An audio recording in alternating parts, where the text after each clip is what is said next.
"No man shall ever find my tomb." That's what, according to rumors, Cleopatra once said. Rumor has it really wasn't about the gender. She wanted no living soul to disturb her, and I think she meant that no human would ever discover the location of her grave. But, surprisingly, it was indeed a woman who was closer than anyone before to finally discovering the Queen's resting place.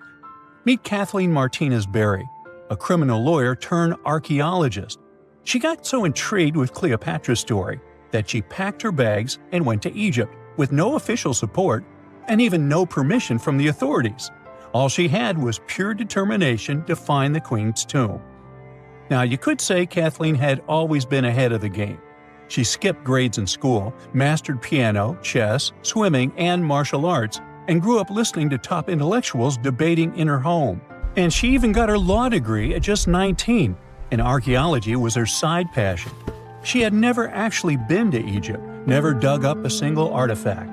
But her fascination with Cleopatra went all the way back to an argument with her father in 1990. That day, she walked into his library looking for a copy of Antony and Cleopatra by Shakespeare. Her dad, Fausto Martinez, a professor and legal expert, casually called Cleopatra a seductress. Kathleen wasn't having it. She fired back, arguing that history had been totally unfair to Cleopatra. The Romans, she said, wanted to destroy her reputation, and for centuries, people had just believed their version of the story. The debate went on for hours, and in the end, her father admitted maybe he had judged Cleopatra too harshly. That conversation changed everything for Kathleen. From that day on, she read every ancient text she could find, especially Plutarch's account of Cleopatra and Mark Antony. The more she learned, the more convinced she became that Cleopatra wasn't just some queen who fell for the wrong guy. She was a genius, playing a dangerous political game to keep Egypt independent. And the more she read, the more she started thinking, what if everyone had been looking for Cleopatra's tomb in the wrong place? That thought stuck with her. When she was caring for her second child, she earned a master's in archaeology. Multitasking. That reignited an obsession that would take over her life, uncovering the truth about Cleopatra. Even though most experts believe that Cleopatra's tomb, along with the final resting place of 13 other Ptolemaic rulers, lies somewhere beneath modern-day Alexandria, Dr. Martinez has a different idea. She believes Cleopatra was buried at Taposiris Magna, an ancient temple dedicated to Osiris, the Egyptian deity of the afterlife. But she still needed an ancient foundation plate. These plates, about the size of a smartphone, were placed beneath important temple structures and often contained inscriptions explaining when and why the temple was built.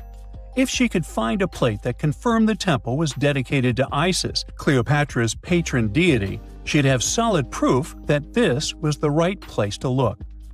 Nothing could deter Martinez. She excavated the entire temple site, digging deeper than anyone before her. Her team found coins with Cleopatra's name and face stamped on them. It meant Cleopatra had a direct connection to this site. Then, they uncovered something even more interesting: a tunnel used to bring water to people, leading straight from the temple into the Mediterranean Sea.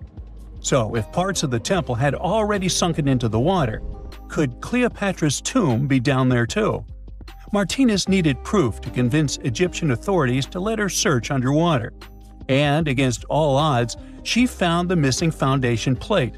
On it, the pharaoh offered a large area of Nubia to deity Isis. That was it, the confirmation she needed. The temple was indeed dedicated to Isis, proving her theory wasn't just speculation. If one temple was on land, Martinez suspected the second temple, possibly Cleopatra's tomb, had collapsed into the sea.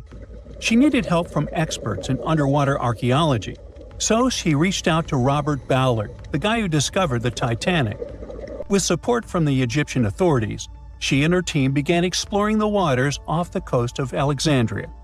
And what they found was mind-blowing. Underwater, they discovered massive stone structures, some standing 6 to 10 feet tall, right where the coastline would have been thousands of years ago. They also found basalt blocks, the same material used in the statues from the first temple. That meant one thing: those weren't just random rocks. They were the remains of a lost city, buried beneath the sea for centuries. Now, we can only wait and see whether Martinez and her team will be able to unravel one of the greatest mysteries of the past left by the outstanding woman that was Cleopatra. Here's some backstory. After her father, Ptolemy VII, passed away, Egypt's throne went to both Ptolemy VIII and Cleopatra, or so it seemed. Cleopatra, just 18 at the time, allegedly married her 10-year-old brother. Yeah, ancient royalty had some different customs, though there's no solid proof of that. But sibling love didn't last long. Young Ptolemy decided he wanted all the power for himself and tried to push Cleopatra out. Forced to flee the country, she didn't just sit around feeling sorry for herself. She raised an army, ready to march back and take what was hers. That's how, at 21, she was already in the Sinai Desert, leading an army and planning her return to the throne. Now, by that time, Cleopatra had already been locked in a powerful political, and not only political, alliance with Julius Caesar. In June 47 BC, she gave birth to a son, Ptolemy Caesar, better known as Caesarion, who, many believe, was Caesar's child. But that didn't stop her from playing by Egyptian royal rules. And her husband number 2, her other brother, Ptolemy XIV. Yep, despite her ongoing affair with Caesar, Cleopatra married yet another sibling, because, in her world, keeping the throne in the family was the name of the game. Now, marriage aside, Cleopatra's bond with Caesar stayed strong. She even traveled to Rome with Ptolemy XIV for a state visit. But instead of playing the role of a dutiful queen, she stayed in Caesar's private villa by the Tiber River. But after Julius Caesar lost his life in 44 BCE on the Ides of March, Cleopatra's political standing became shaky. To make matters worse, her brother-husband Ptolemy XIV passed away soon after, and some suspect Cleopatra had a hand in it, leaving her as the sole ruler of Egypt. Meanwhile, back in Rome, Mark Antony was rising to power as Caesar's presumed successor. Wanting to size up the Queen of Egypt, he summoned Cleopatra, and she did not disappoint. Sailing into town on a lavish barge dressed as a deity, Cleopatra made quite an entrance. Antony was instantly mesmerized, so much so that he left his third wife back in Rome and followed Cleopatra to Alexandria, where their relationship turned into a full-blown royal affair. The two had 3 children together. Together, they waged war against Caesar's adopted son, Octavian, in a battle for control of the Roman Empire. The last time the queen was seen, she was in her mausoleum, dressed in full royal splendor, diadem on her head, lying on what Plutarch called a golden couch. When Antony and Cleopatra lost at Actium, Octavian's forces marched into Alexandria. Cleopatra apparently knew the end was near, so she locked herself inside her mausoleum, surrounded by gold, silver, pearls, and priceless art.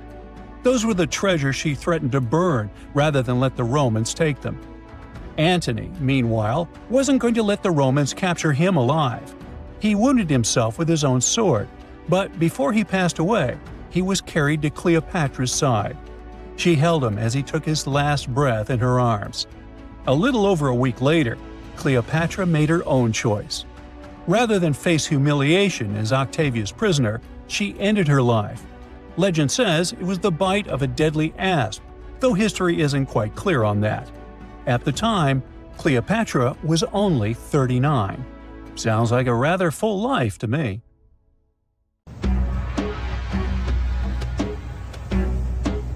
This is not a dune set. This is a very real desert in Niger. Jado was probably built by the nomadic Sao people and is filled with ksars, which are fortified houses made of salt and clay, with giant walls and secret passages.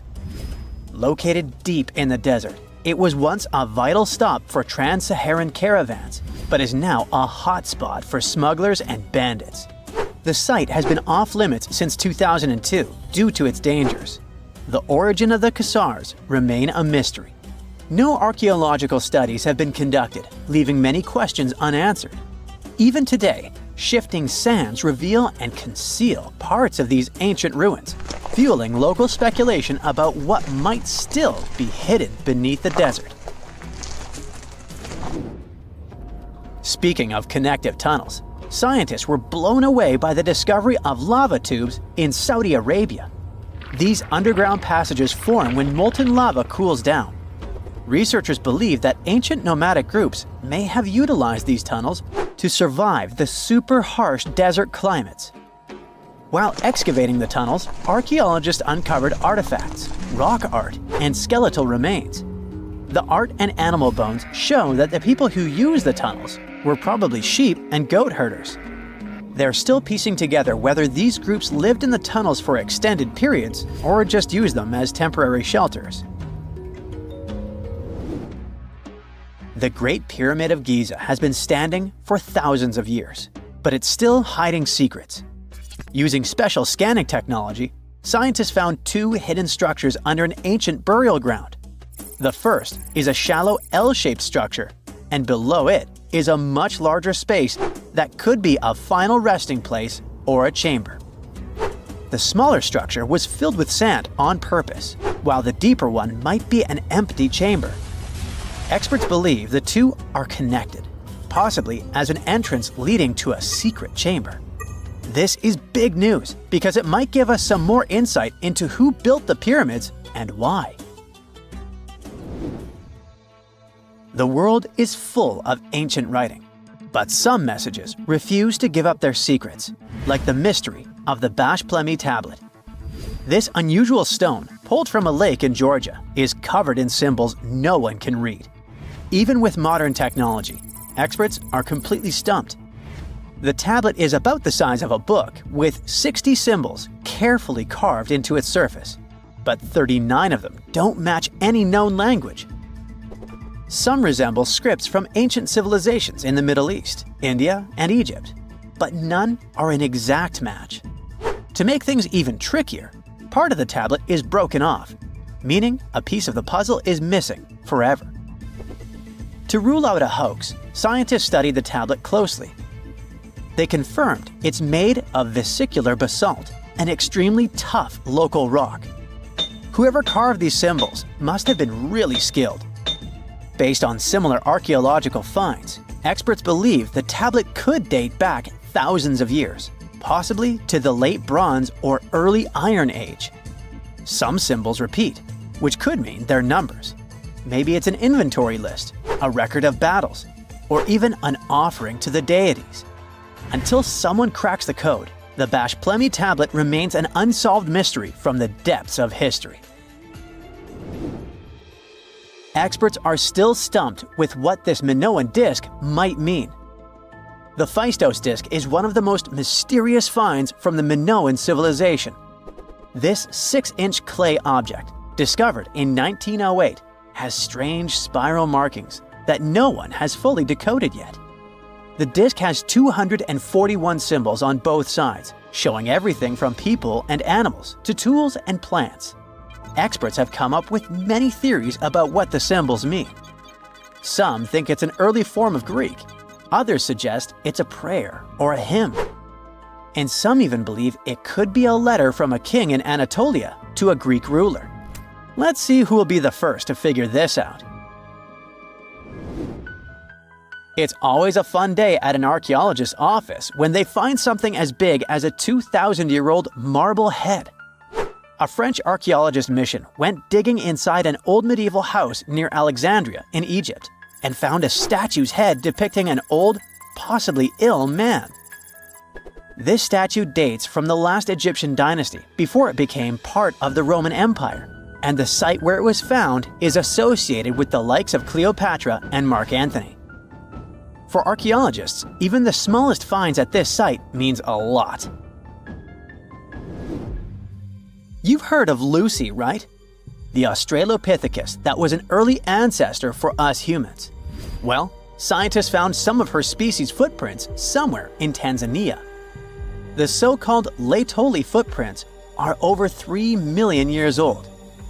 The trail stretched 88 feet and has about 70 footprints, left behind when a bunch of early humans walked across some wet volcanic ash. What's cool is that these early humans were already walking on 2 feet, like us, not all hunched over like apes. The close spacing of the prints shows they probably had short legs and a shorter stride than we do today.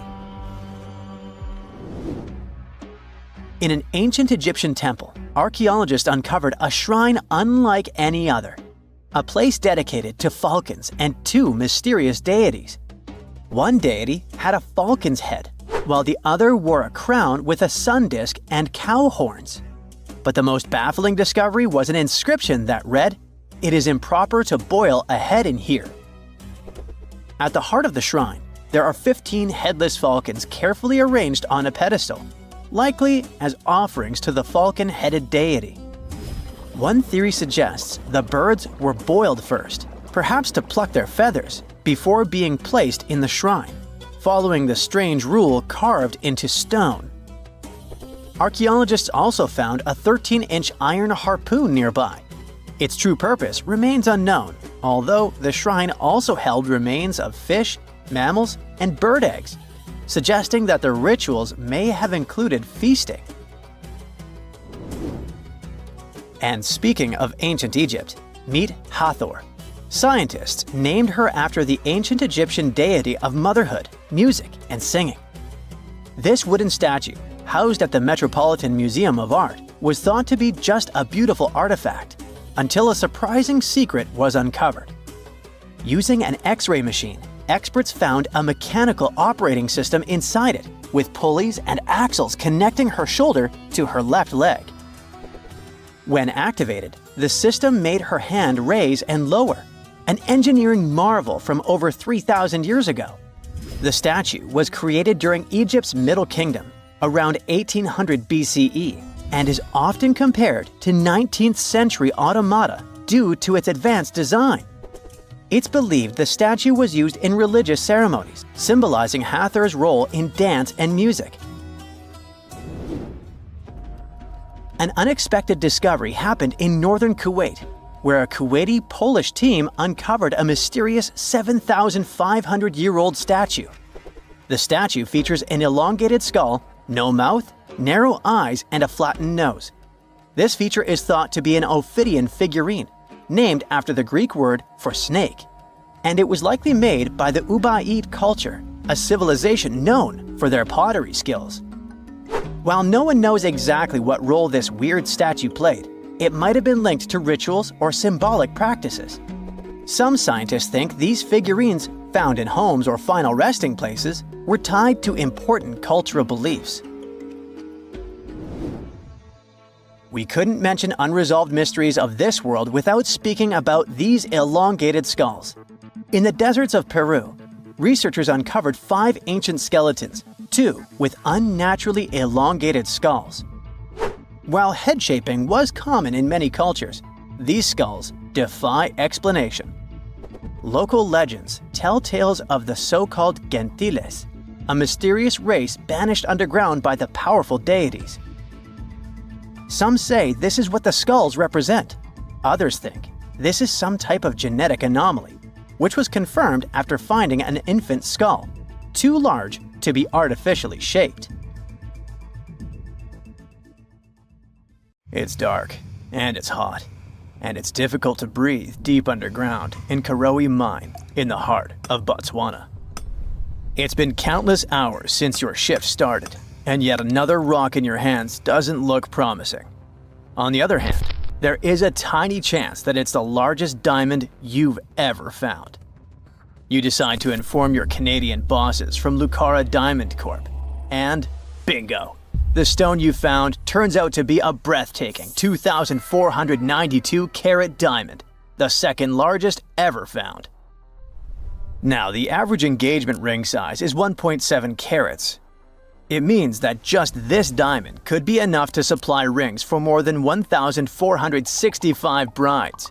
You can compare the size of the previous stone with the size of a fist.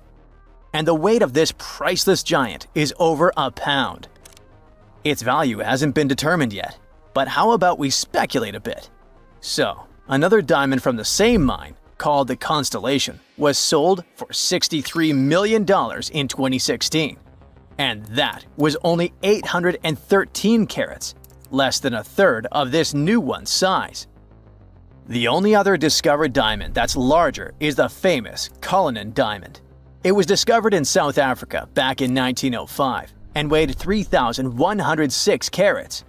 Now, calculate how many engagement rings we could make out of it and write the number down in the comments. Sadly, it was later cut into several smaller diamonds, and some of those pieces are now part of the British crown jewels. Interestingly, once there was an even larger diamond-like stone, a black diamond called carbonado. It was found above ground in Brazil in the late 1800s. The coolest thing about it is that it may have come from a meteorite. The Sergio Carbonado, which is the stone's name, was broken into smaller pieces. They wanted to use it in industrial drill bits because it's one of the toughest materials on Earth. This new diamond was actually found with the help of advanced technology. The company used an X-ray system called Mega Diamond Recovery X-ray Transmission to detect the stone. This isn't the first record-breaking diamond Lucara has found at the Karowe mine. Back in 2019, they discovered the Sewelo diamond, which was 1,758 carats. At that time, it was the second largest diamond in the world. Luxury brand Louis Vuitton later purchased the gem for an undisclosed sum. And before that, in 2015, they found the Lasceti La Rona diamond at the same mine. It weighed 1,109 carats and brought the company $53 million in 2017. Diamonds aren't the only amazing thing you can find in the ground. The better and deeper you dig, the rarer objects you're likely to discover, like an ancient lipstick, for example. It might be the oldest lipstick in the world since it's about 5,000 years old. This deep red lip paint was found in a stone vial in southern Iran. The vial actually popped up in 2001, but it took researchers until recently to figure out what it really was. Because it's not like modern lipstick in a tube. People likely applied it with a brush. Researchers are happy, since this find could give us a glimpse into what women from the Bronze Age might have done to stand out. Those from elite societies probably applied this lipstick to look glamorous and show off their high status. Now, here's the backstory of the vial. It came from a 3rd millennium BCE graveyard and was linked to the powerful Marhazi civilization. It was a big deal in that part of Mesopotamia at the time. The graveyard was uncovered after flooding, and unfortunately, looters got their hands on many items. But luckily, the authorities managed to recover this particular piece. The vial caught scientists' attention because it was different from other items they'd found. Normally, they'd come across gray, compact substances in similar containers. But when they opened this particular one, a loose, fine powder spilled out. It was dark grayish-purple in color, nothing like what they'd seen before. When the researchers analyzed the powder, they found out that it was made with hematite, which gave it a rich, deep red color. It also had other ingredients like vegetable oils and waxes, making it really similar to what you'd expect in a modern lipstick. Apparently, back in the Bronze Age, makeup was a sign of luxury and superior status in that area. It showed off wealth and power, especially in elite circles. By the way, the researchers don't want to claim for sure that this is the world's oldest lipstick, because who knows? Something older might turn up someday. How about we move to Bulgaria right now and do some digging there? Wait, there's no need to take a spade and dirty your hands. An amazing discovery is already waiting for you. There they found a large marble statue. It's almost 7 feet tall, which might depict Hermes, a Greek deity. But the craziest thing is that it was buried in an ancient sewer for around 2,000 years.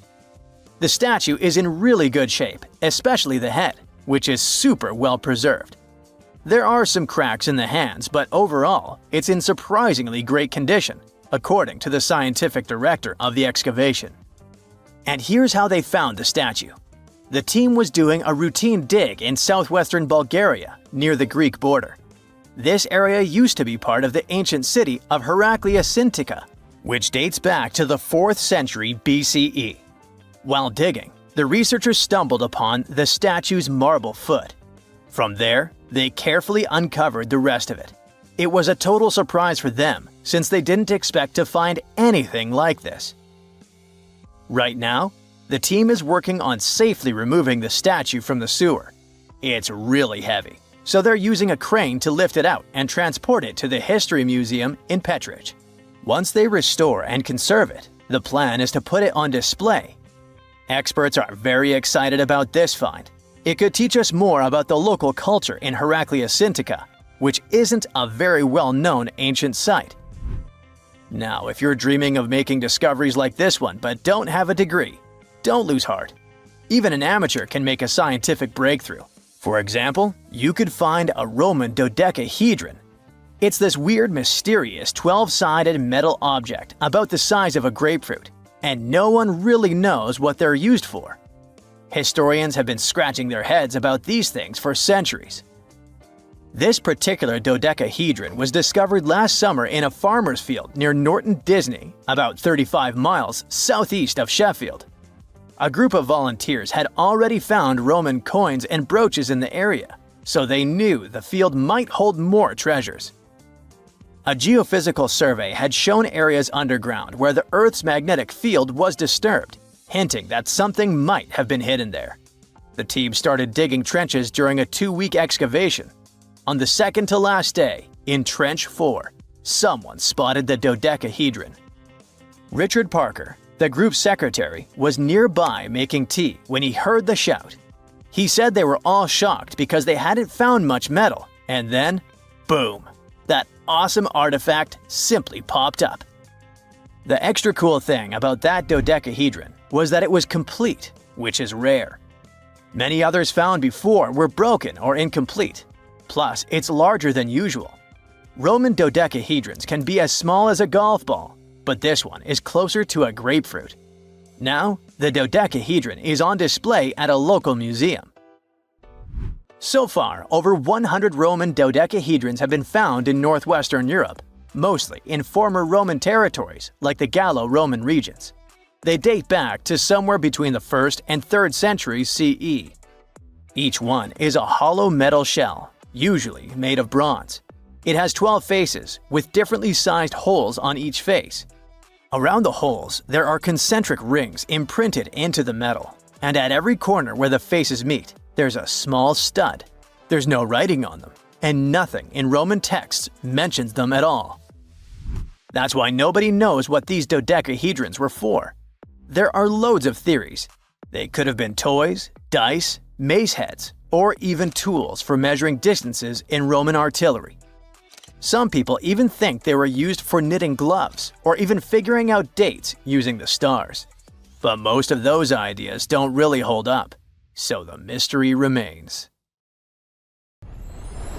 Miles and miles of yellow sand, treeless mountain ridges, and scorching hot sun over your head. And suddenly, something you'd never expect to come across in a barren desert. A small group of overexcited people. They're as happy as you would be if you'd won a lottery. They've just found an ancient tomb, once flooded with its walls in bad shape.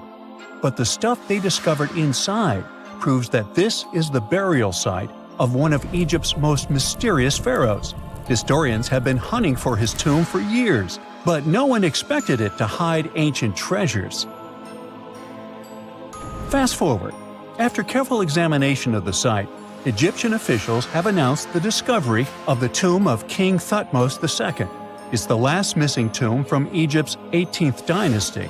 And this is also the first royal tomb found since King Tutankhamun's was discovered in 1922, in more than 100 years. A team of Egyptian and British archaeologists found the tomb in the Theban Mountains area, west of Luxor, near the famous Valley of the Kings. Before this, the site was only known as Tomb C4, but during their excavation, the team found clear evidence proving it belonged to King Thutmose II. Archaeologists actually found the entrance and main tunnel leading to the tomb in 2022.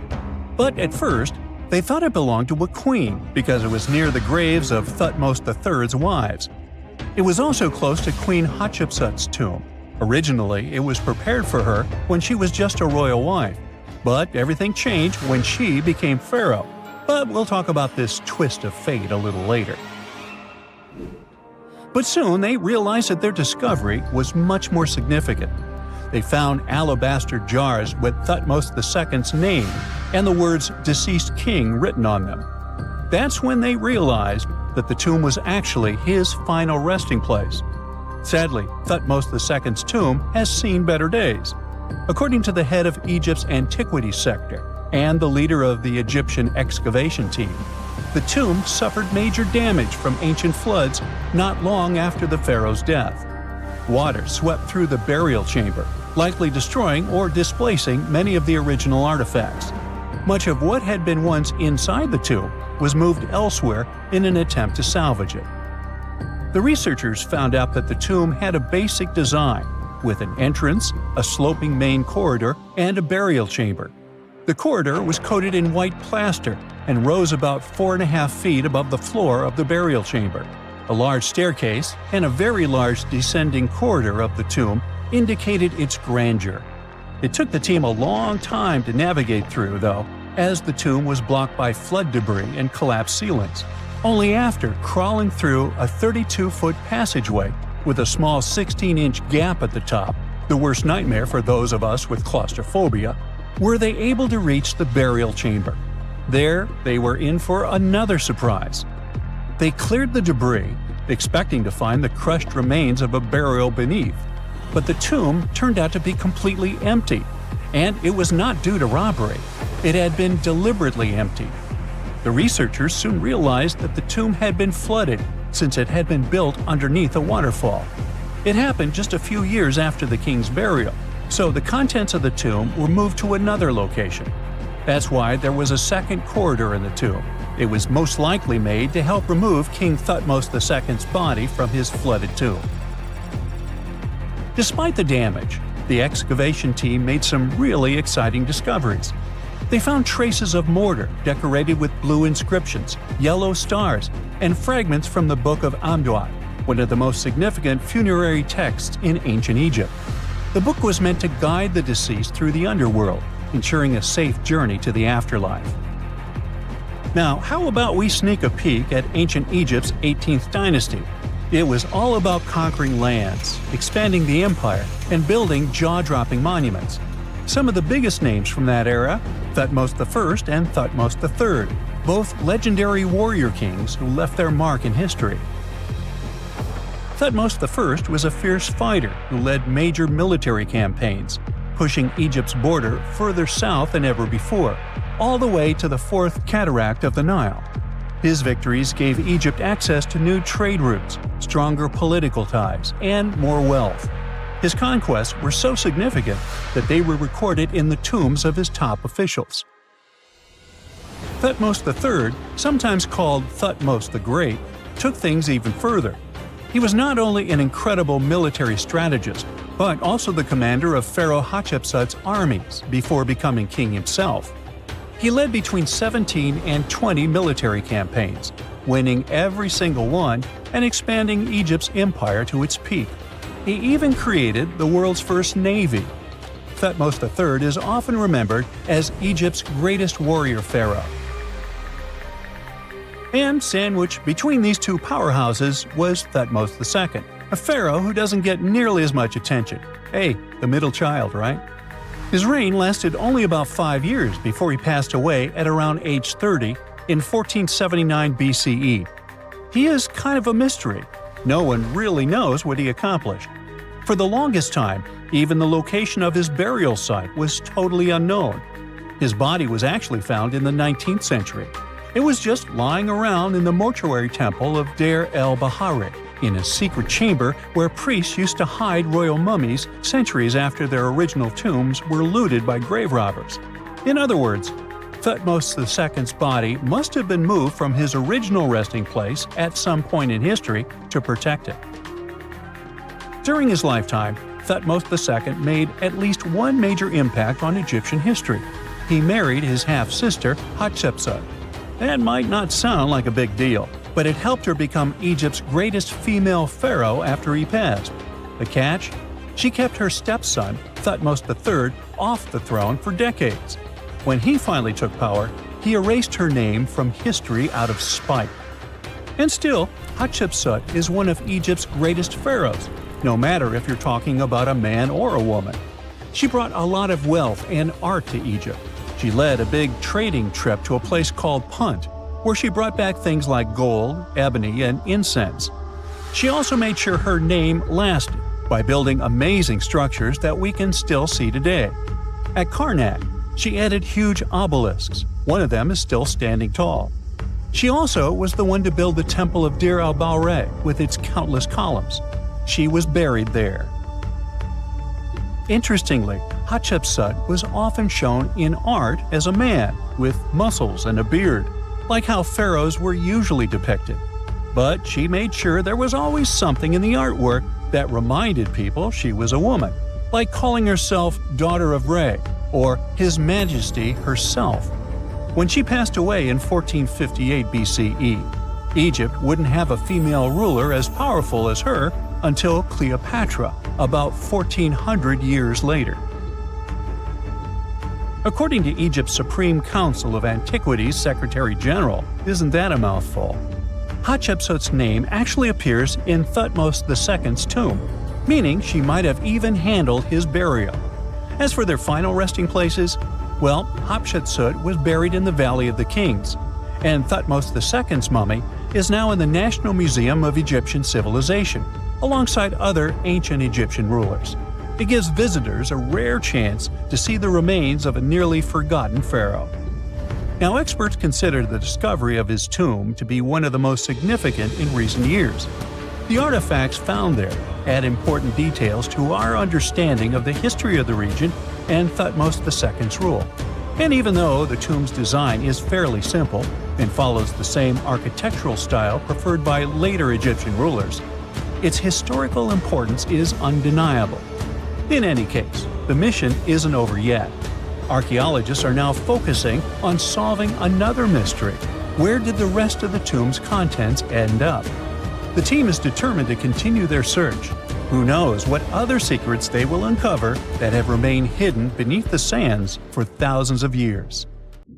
A Portuguese archaeologist just discovered a bunch of sunken ships filled with gold, including a Spanish galleon with 22 tons of gold and silver.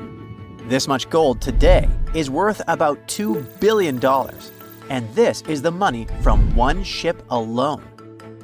Archaeologist Alexandre Monteiro made this discovery almost by accident. He was studying some documents when he found some information about a ship that went missing in 1615, and he decided he wanted to find it. After many years, Alexandre found not just this specific ship, he actually discovered 8,620 shipwrecks in the waters of Portugal alone. Out of this number, 250 are gold-filled shipwrecks, a discovery that would make any Jack Sparrow shake in his boots. Most of these ships went down for boring reasons like the weather, but sometimes they were destroyed in battles, which may or may not have been super epic. They were carrying gold and other treasures from the New World to Europe, and of course, everyone wanted a share. Alexandre had been studying historical shipwrecks for 30 years now, so he has discovered many ships that went down in somewhat glorious ways.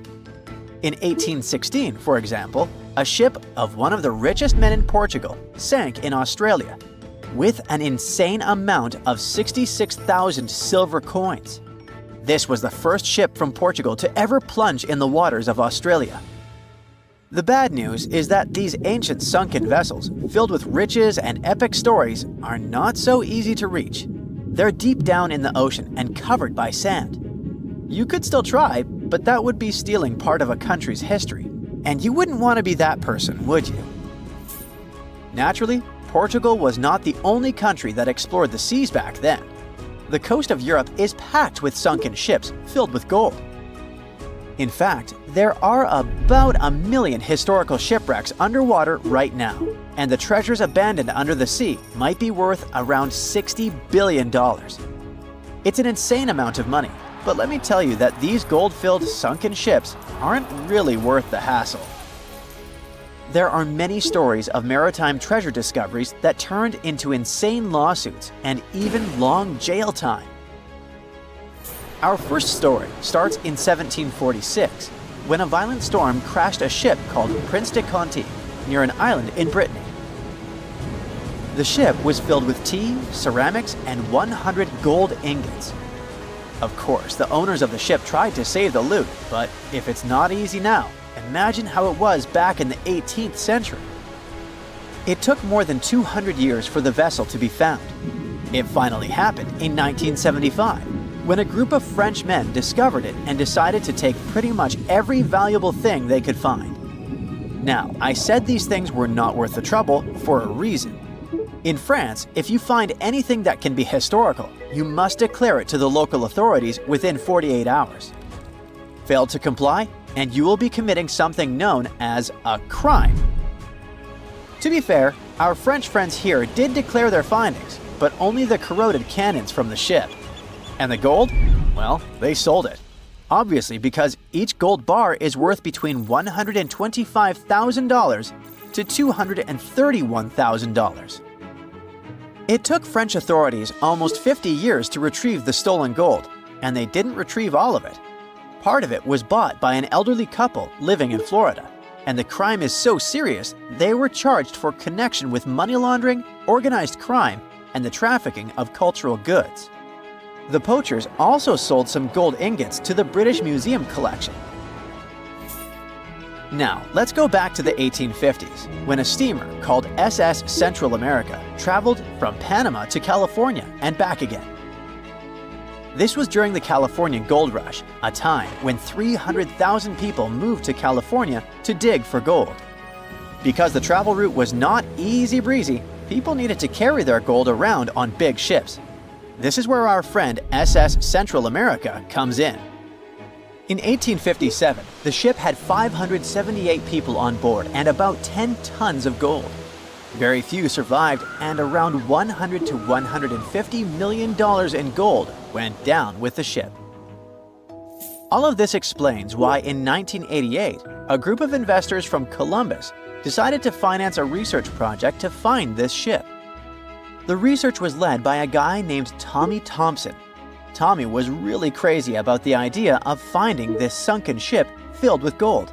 It took him years to find the exact location of the SS Central America, especially because the ship was 7,500 feet beneath the surface of the Atlantic Ocean, and retrieving it required a lot of fancy tech.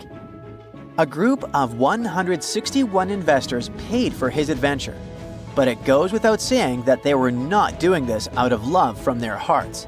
They invested $12.5 million in this project because they were expecting to earn at least 10 times more. But since life is not all sunshine and rainbows, 39 insurance companies sued the research team as soon as they retrieved the gold. Back when the ship was up and running, these companies insured the cargo of the SS Central America, and when the cargo was finally retrieved, more than 100 years later, they wanted to be compensated. They said it was not their job to retrieve it, but that doesn't mean they abandoned it. This crazy talk didn't stick, and 92% of the gold was given to the research team. The plot thickened when the investors were scammed by none other than Tommy Thompson, who fled with $4.16 million. He also had 500 gold coins, but he's not telling a soul where they are. Nonsense like this is the reason why most countries have rules to protect cultural properties.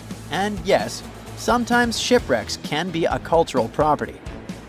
Obviously, there are many maritime treasure discoveries that happen without breaking any laws. The SS City of Cairo, for example, was a steamship that submerged in 1929 with 2,000 boxes of silver coins weighing 122 tons. A company called Deep Ocean Search retrieved the coins from a depth of 17,000 feet, which is 4,500 feet lower than the Titanic. 34 million pounds went to the UK Treasury, and the Deep Ocean Search also got a share. The good news here is that some of the coins can be bought by collectors, legally. Paying for a treasure is probably the closest you can get to an underwater archaeology find.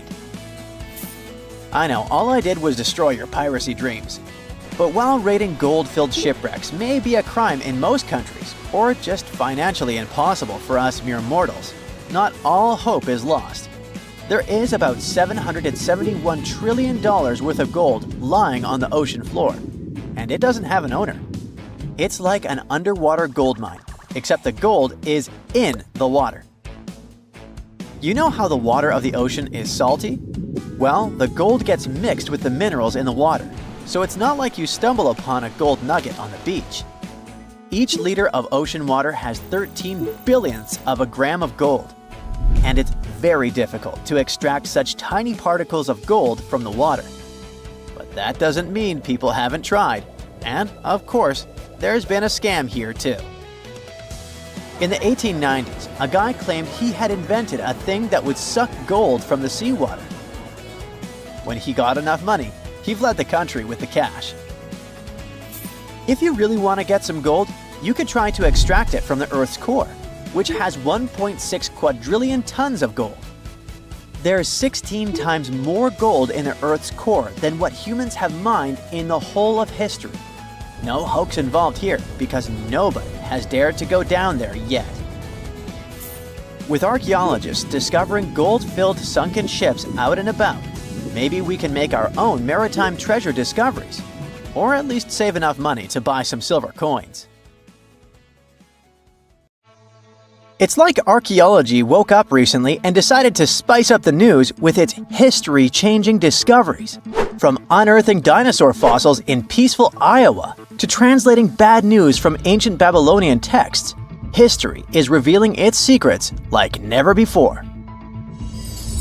When Mount Vesuvius erupted in 79 CE, it froze the town in time. Some of the most famous discoveries were heartbreaking, like a mother wearing a golden bracelet, holding her child, or two sisters hugging in fear. At least that's what scientists thought.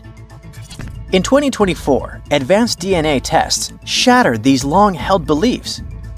The mother from the House of the Golden Bracelet was actually a man wearing a fancy 30-carat bracelet, and the child wasn't even related to him. As for the two sisters, DNA revealed one was actually a man, while the other remains a mystery. Some speculate they were lovers, but the truth is still buried in time. Speaking of rewriting history, another shocking revelation comes from ancient Babylon. Recently, archaeologists translated 4,000-year-old texts that turned out to be heralds of terrible news. These specific texts that were translated are believed to be from Sippar, a city near the Euphrates River in modern Iraq. They talked about lunar eclipses, which is when the Earth's shadow blocks the moon, and for ancient Babylonians, these were warnings. Eclipses could mean everything from floods and famines to chaos in the kingdom. But here's the interesting twist. Babylonians also came up with clever ways to cancel these bad omens, like calling in priests to perform rituals, or consulting oracles for advice. These ancient astrologers took their job seriously, since it wasn't just about stargazing. It was about keeping the kingdom safe. Augustus was the first Roman emperor, so we can say he was a big deal.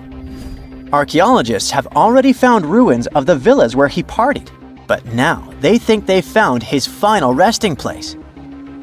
In a place near Naples, they found an old structure buried under a villa. They found the equivalent of a modern heating system, something that was probably used to draw warm baths. They also found shelves filled with ancient jars, suggesting the site later became a temple. They're still not sure this was Augustus's last home, but if confirmed, this would be a big deal for world history. While ancient Rome is surprising us, the famous Nazca lines in Peru are also revealing hidden details. These massive geoglyphs, created thousands of years ago, have only been partially studied until now. Scientists trained artificial intelligence to help them scan 243 miles of terrain. With AI's help, they identified over 300 new motifs, including llamas, stick figure people, and strange heads. The algorithm, originally developed to decode charred scrolls from Mount Vesuvius, has doubled the number of known glyphs, The past is getting a serious digital upgrade. Meanwhile, in Bulgaria, archaeologists made a surprising discovery in a place few would expect: a sewer.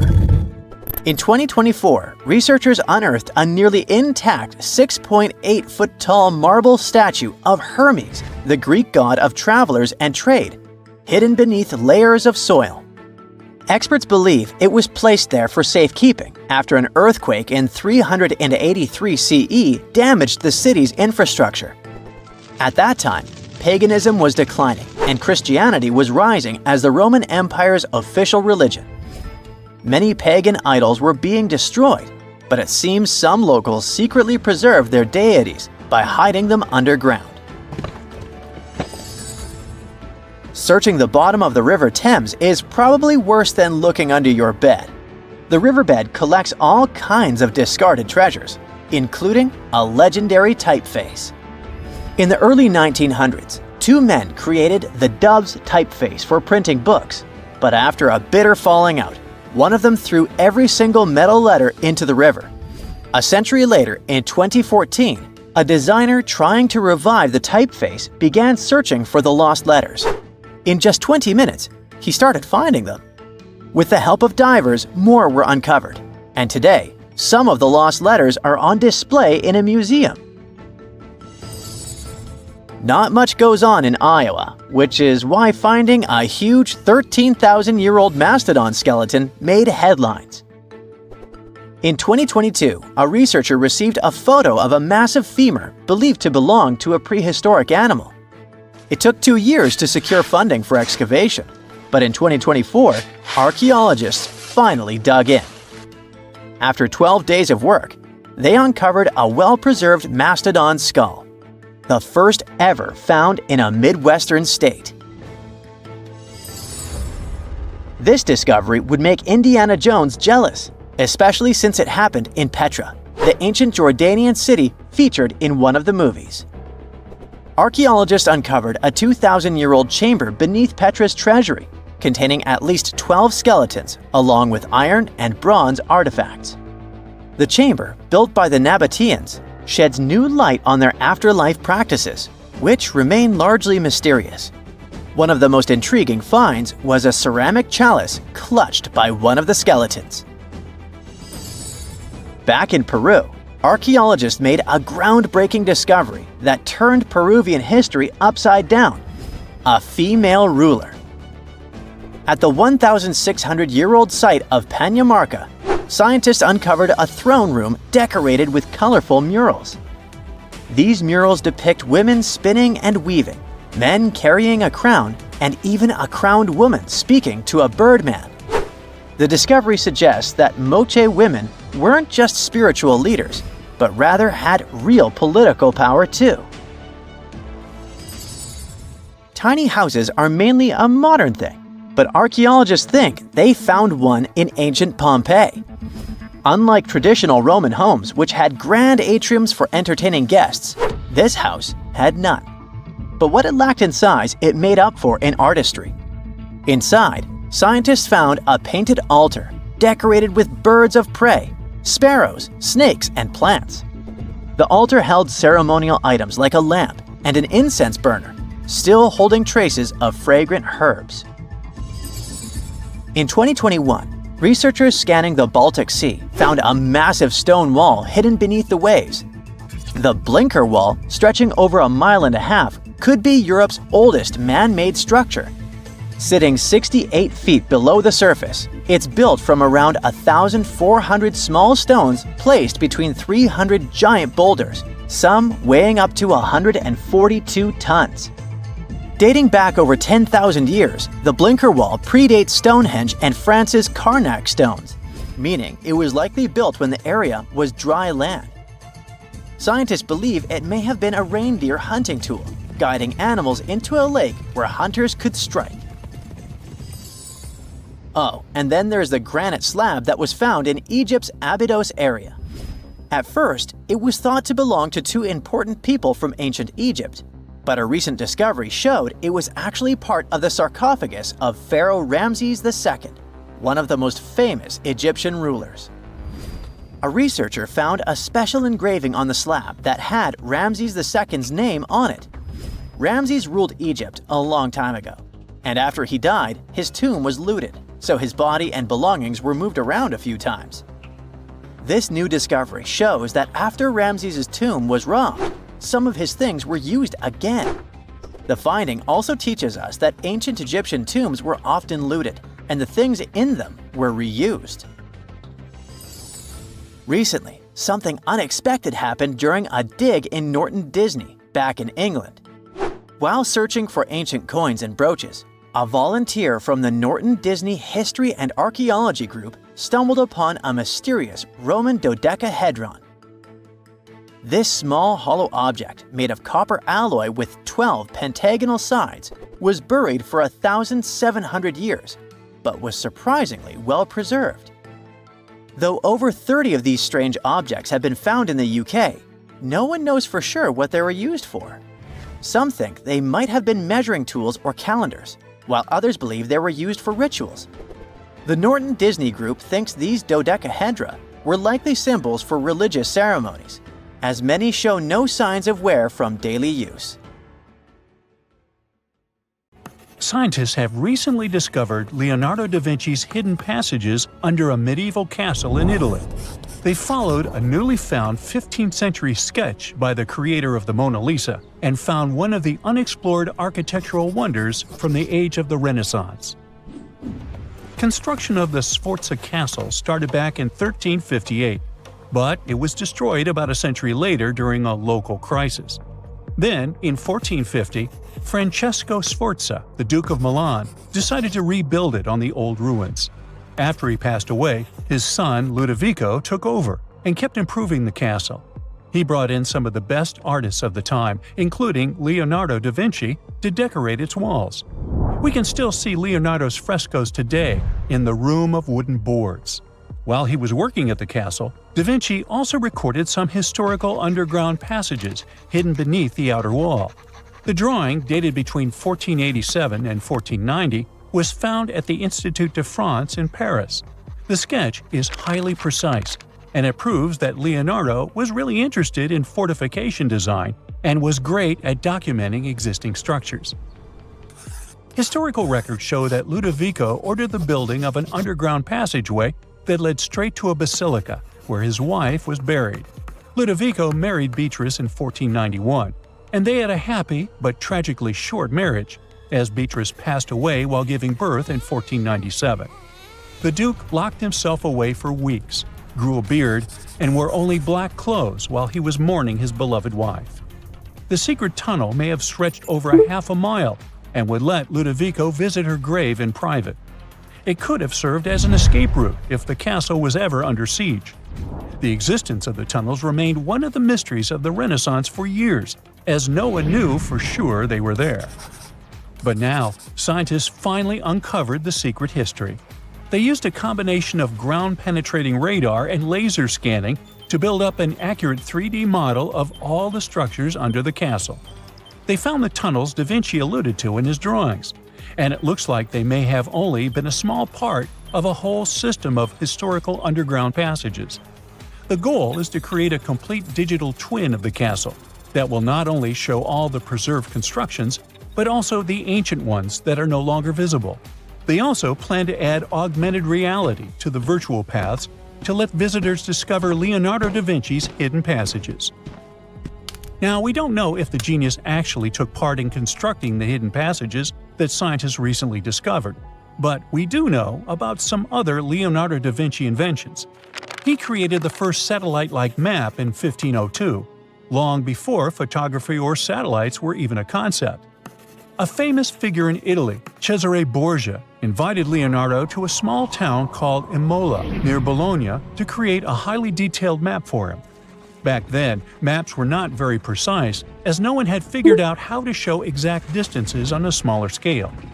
Instead, people spent a lot of time decorating them with dragons, roses, fancy castles, mountain ranges, flowers, and other artistic details.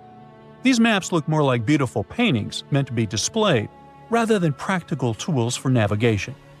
But Cesare Borgia wanted something truly functional, and Leonardo managed to create something revolutionary in the field of cartography. If you compare satellite images of Imola today with Leonardo's map, the similarities are striking.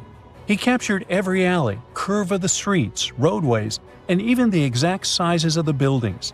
And he did it all by hand, using just a pencil, ruler, compass, and several of his own clever inventions. To gather all the necessary data, the genius walked through the streets for weeks using a large wheel that spun as he moved, recording the distance with a cable. Using the magnetic compass, he determined precise directions. He also developed a tool called the bussola, which measured angles inside a circle. With this, he could track the exact turns of each street and the size of the intersections. He figured out the distances between houses and major roads. Then, back at home, he used his notes and calculations to draw the map to scale with incredible precision. In his work, Da Vinci also used a technique developed by Florentine humanist Leon Battista Alberti. He created a mapping method where you could place an entire city inside a circle using polar coordinates. At the center of the city, 8 straight lines met, representing the main directions of a compass. Leonardo used this system to divide the town into 8 sections. He didn't overlook even the smallest buildings, which made his map one of the most advanced of its time. The Italian genius had a big dream to build a machine that could let people fly. He studied how birds, bats, and kites move through the air and designed a special flying machine. He believed that if he could copy their movements, humans might be able to soar like them. Da Vinci's design looked a lot like a bat, with 2 large pointed wings that stretched over 33 feet wide. He planned to build the frame from lightweight pine wood and cover it with raw silk to make it strong but not too heavy. The person flying it would lie on their stomach on a wooden board in the center.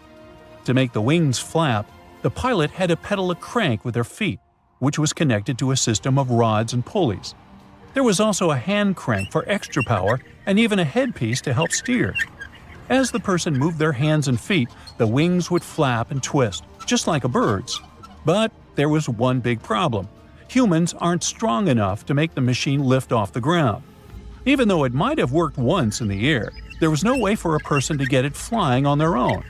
Leonardo probably realized this, but his amazing idea still inspired flying machines that came centuries later. Da Vinci was way ahead of his time with many of his inventions, but his idea for a humanoid robot was especially futuristic. He was working under the patronage of the Sforza family, the one that had those ancient tunnels of Italy built. The genius designed a mechanical knight that could move its arms, turn its neck, and even open and close its mouth. Da Vinci had good knowledge of anatomy and the mechanics of body movements that helped him. His unusual creation used an external system of cables. A hand crank set it in motion, and there was also an internal gear-driven mechanism. About 450 years later, Da Vinci's detailed sketches of the robotic knight were rediscovered in the 1950s. Several researchers tried to recreate the robot from those sketches. In 2002, a roboticist who developed systems for NASA and Lockheed Martin took inspiration from the old notes and built a functioning model of Da Vinci's robotic knight. Another design Leonardo created for Duke Sforza was a special kind of bridge that could be taken apart and carried easily. It was made for defense forces who needed to cross rivers or moats while traveling. This bridge would swing across the water and land on the other side.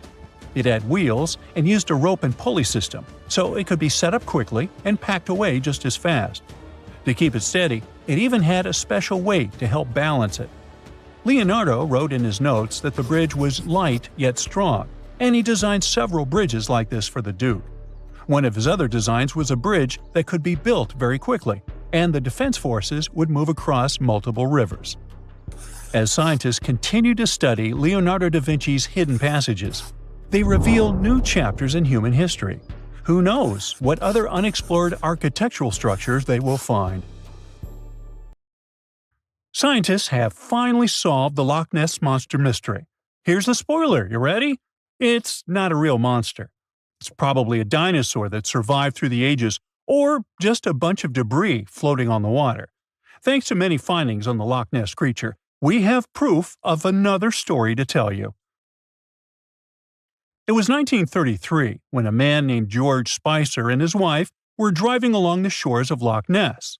That's when they saw something massive with a long neck moving across the road.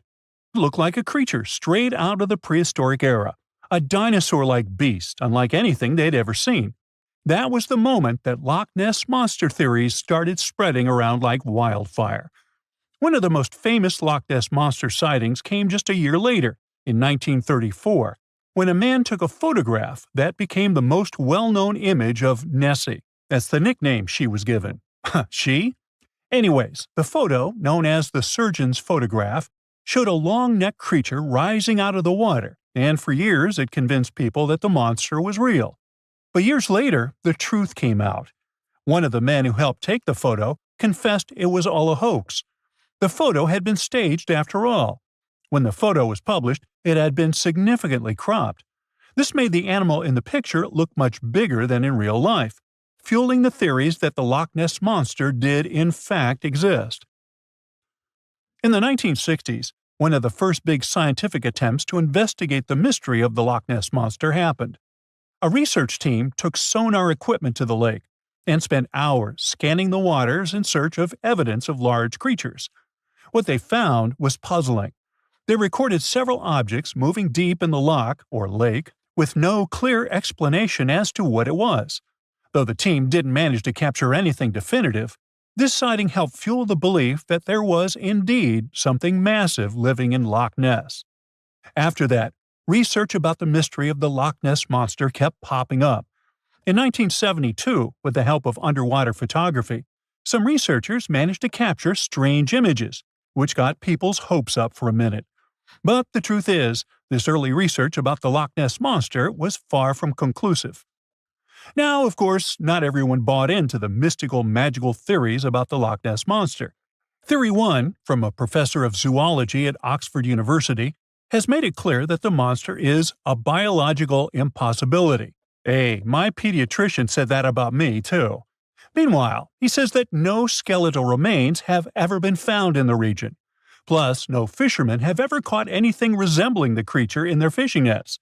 For him, this works as proof that it simply can't be real. When it comes to the famous photos of the Loch Ness Monster as evidence, well, that's pretty simple. The professor offers a more down-to-earth explanation. He argues that these images are either showing floating debris or birds, like cormorants, which have long necks and often appear to be low in the water. When people refute his suggestion, he takes us back to human psychology and explains that people often make mistakes and misjudge the size of things, especially when they just caught a glimpse of it, and even more so when they are hoping to see something specific. Now, many of those alleged photos depict an animal with a long neck and a small head, which has led some to believe that what they're seeing is a plesiosaur, a giant marine reptile that lived 215 million years ago and disappeared with the dinosaurs. The idea of a plesiosaur surviving all these years is a theory that's been around since the first sightings of the creature. But this researcher isn't buying it. He explains that no plesiosaur fossils have been found in the region dating to anything later than 66 million years ago. The idea of a prehistoric creature still lurking in the waters of Loch Ness just doesn't hold up scientifically. Then there's theory number 2, from a British naturalist who has spent over 50 years investigating the Loch Ness Monster phenomenon. His conclusion is a little less dramatic. He believes that most people who report sightings of long-necked creatures are misidentifying other animals. He suggests people think they are seeing a sea serpent. Reports of sightings from the Loch Ness Monster have been around since the 6th century CE, long before they were distilling Scotch whiskey or other explanations. Early reports of these sea serpents describe large creatures with long snake-like bodies and multiple humps. Some say the creatures were as big as boats, and many swore they saw something swimming in the waters. Many of these early sea serpent sightings may have been misunderstandings or exaggerations of normal animals in the loch, like large fish or even swimming birds. They could have been large eels, which are known to live in Loch Ness. These eels, especially when they're moving, might have given the impression of a long, undulating creature in the water. People who saw these eels from a distance particularly in low light or misty conditions, might have mistaken them for something much more mysterious. Theory number 3 says something else. Nessie is just a series of standing waves. These happen when two boat wakes move in opposite directions, creating a big hump in the water that could look like a creature from a distance. Loch Ness enthusiasts even showed how it works, with footage from Fort Augustus, where a river meets Loch Ness. These enthusiasts had big plans to use drones with infrared cameras and special underwater microphones to search the loch. Now, Loch Ness is massive, stretching around 23 miles long and more than 700 feet deep. So, they thought they needed drones and infrared cameras to put an end to this discussion. But despite everything, they haven't found Nessie. But it's not only the Loch Ness Monster that lacks scientific explanation. There have also been scores of sightings of Yetis and Sasquatches that no one can really explain. Folks have made movies, dreaming of finding the truth about these creatures.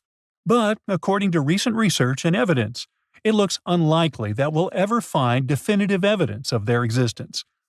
Science says they can explain Sasquatch sightings, and this is how. Biologists who study wildlife using camera traps, which are set up in remote areas to capture images of passing animals, have long attempted to find elusive species. These cameras detect movement and snap pictures, providing invaluable data on the biodiversity of different ecosystems. As camera traps collect more photos over time, the number of species recorded grows. However, after a while, the number plateaus, suggesting that no new species are being detected. While it's impossible to claim 100% certainty, researchers say that after significant camera deployment, it's safe to say the likelihood of discovering new species, especially large ones like Bigfoot or the Yeti, drops significantly.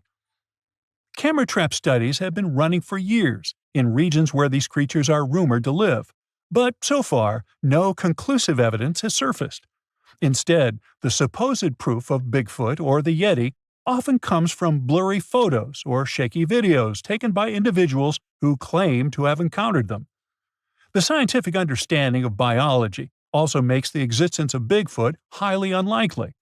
Often described as a great ape, Bigfoot would have had to evolve in North America. However, great apes evolved in Africa, and the only great ape to make it to the Americas is Homo sapiens, whose ancestors crossed the Bering Strait only about 16,000 years ago. This is far too short a time for a new species like Bigfoot to have evolved.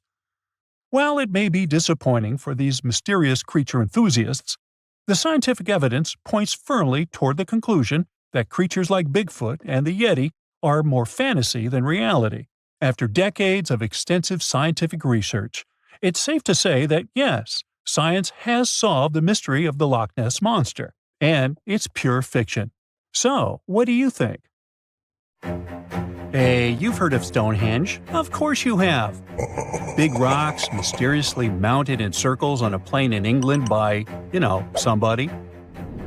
But what if England's Stonehenge is only a replica of another monument, and its builders just crossed the Atlantic and copied what someone had already done elsewhere?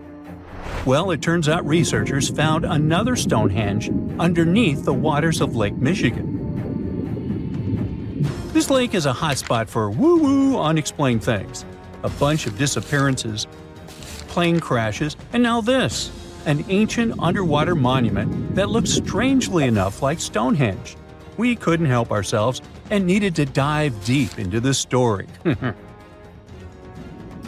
A ring of massive stones, arranged in a way that felt all too familiar. They saw two circles, an outer one and an inner one, sitting 40 feet below the surface. But this wasn't just a random pile of rocks.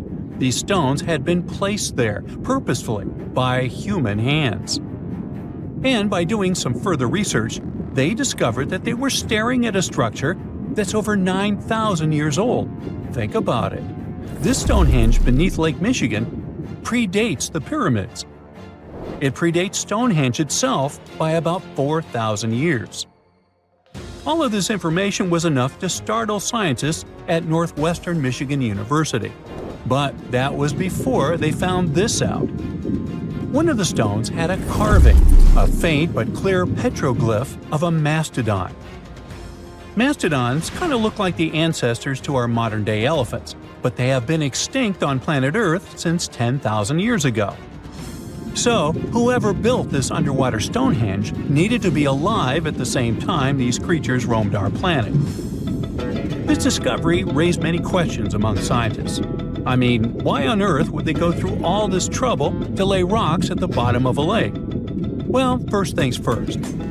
Scientists believe that Lake Michigan had much less water back then than it does now. Second, it could have something to do with ancestral practices of First Nation people. There's one theory from a professor of the University of Michigan. He suggested that the stones formed a kind of prehistoric hunting trap. He believes that early hunters used the circular formation as a drive lane to herd large animals like the mastodons from the rock carvings we were just talking about. Once they got these huge animals into a tighter circle, they could be more easily hunted. But not everyone's convinced by this theory. Some believe the circle probably had a deeper spiritual purpose. According to local Native American tribes, like the Anishinaabe, stones are more than just rocks. They're living beings. They hold spiritual energy and represent a connection to the earth and all living creatures. An elder from the Anishinaabe community even suggested that these stones are sacred, placed there by their ancestors to honor the land and its creatures. Scientists are trying to study the stone formation in depth, like about 40 feet. But that's the problem, actually. The fact that it's underwater makes it super difficult, since they don't have the best technology. Traditional archaeological tools don't work as well when everything is submerged, but promising new technologies like stereophotogrammetry, which literally means making 3D models of a site, are helping scientists study the stone circle more closely. Still, research is slow and expensive, so it's hard to know when this mystery will come to a close. As we said, Lake Michigan is a hot spot for unexplained phenomena. Its lakebed is filled with shipwrecks, such as the Thomas Hume, a sturdy American schooner. It also collects debris from airplanes that have suddenly gone missing while flying the area, such as Northwest Airlines Flight 2501 that disappeared in the 1950s. Some people even call the area the Lake Michigan Triangle, suggesting paranormal activities like what happens in the Bermuda Triangle might be going on. The lake spans over 22,000 square miles, which means it's almost two-thirds the size of the country of Ireland. In 2024, scientists were able to access another one of Lake Michigan's mysteries, the wreck of the Margaret A. Muir schooner. This 130-foot-long sailing ship sank over 130 years ago. The discovery was announced just recently by the Wisconsin Underwater Archaeological Association, the WUAA, whose team found the shipwreck sitting 50 feet below the surface just off the shores of Algoma, Wisconsin. Built in 1872, the Margaret A. Muir was a three-masted schooner built to carry heavy cargo across the Great Lakes. Her final voyage started out as a routine trip. Loaded with bulk salt, the ship left Bay City, Michigan, heading for South Chicago, Illinois. But on September 30th, 1893, things took a bad turn. Just as the Muir approached the town of Annapolis, now known as Algoma, a sudden storm hit. The ship began taking on water fast. The captain of the boat ordered his crew to abandon ship, and thankfully, they all made it to shore safely. For more than a century, the wreck sat undisturbed on the lakebed, its location a mystery. But thanks to a combination of historical research and high-resolution sonar, WUAA searchers finally found her in May of last year. The wreck is remarkably well preserved, with parts of the deck and gear still visible. Well, just a few lakes over to the left, researchers uncovered another impressive thing. At the bottom of Lake Mendota, near Madison, Wisconsin, researchers found 11 ancient canoes. They believe the oldest of the canoes dates all the way back to 2500 BCE. Now, if you don't get why that's important, it's because you're thinking with today's head. If in a classic Midwest highway you see a bunch of pickups, then back in the ancient days you see only canoes. They were the main mode of transportation for indigenous cultures. They were used to fish in deep waters, trade goods, and travel long distances. The reason why scientists were so excited with its discovery is because they had never found any proof of what canoes were being used for in this region back then. And to understand the local cultures that inhabited the area during this time period, they needed to have some information on that. This exciting discovery was announced by the Wisconsin Historical Society in May 2024. The first canoe, which they believe is around 1,200 years old, was pulled from the lake in 2021. Then a second one was dug up in 2022. And now divers have found at least 11 more canoes along what would have been an ancient shoreline, long since submerged.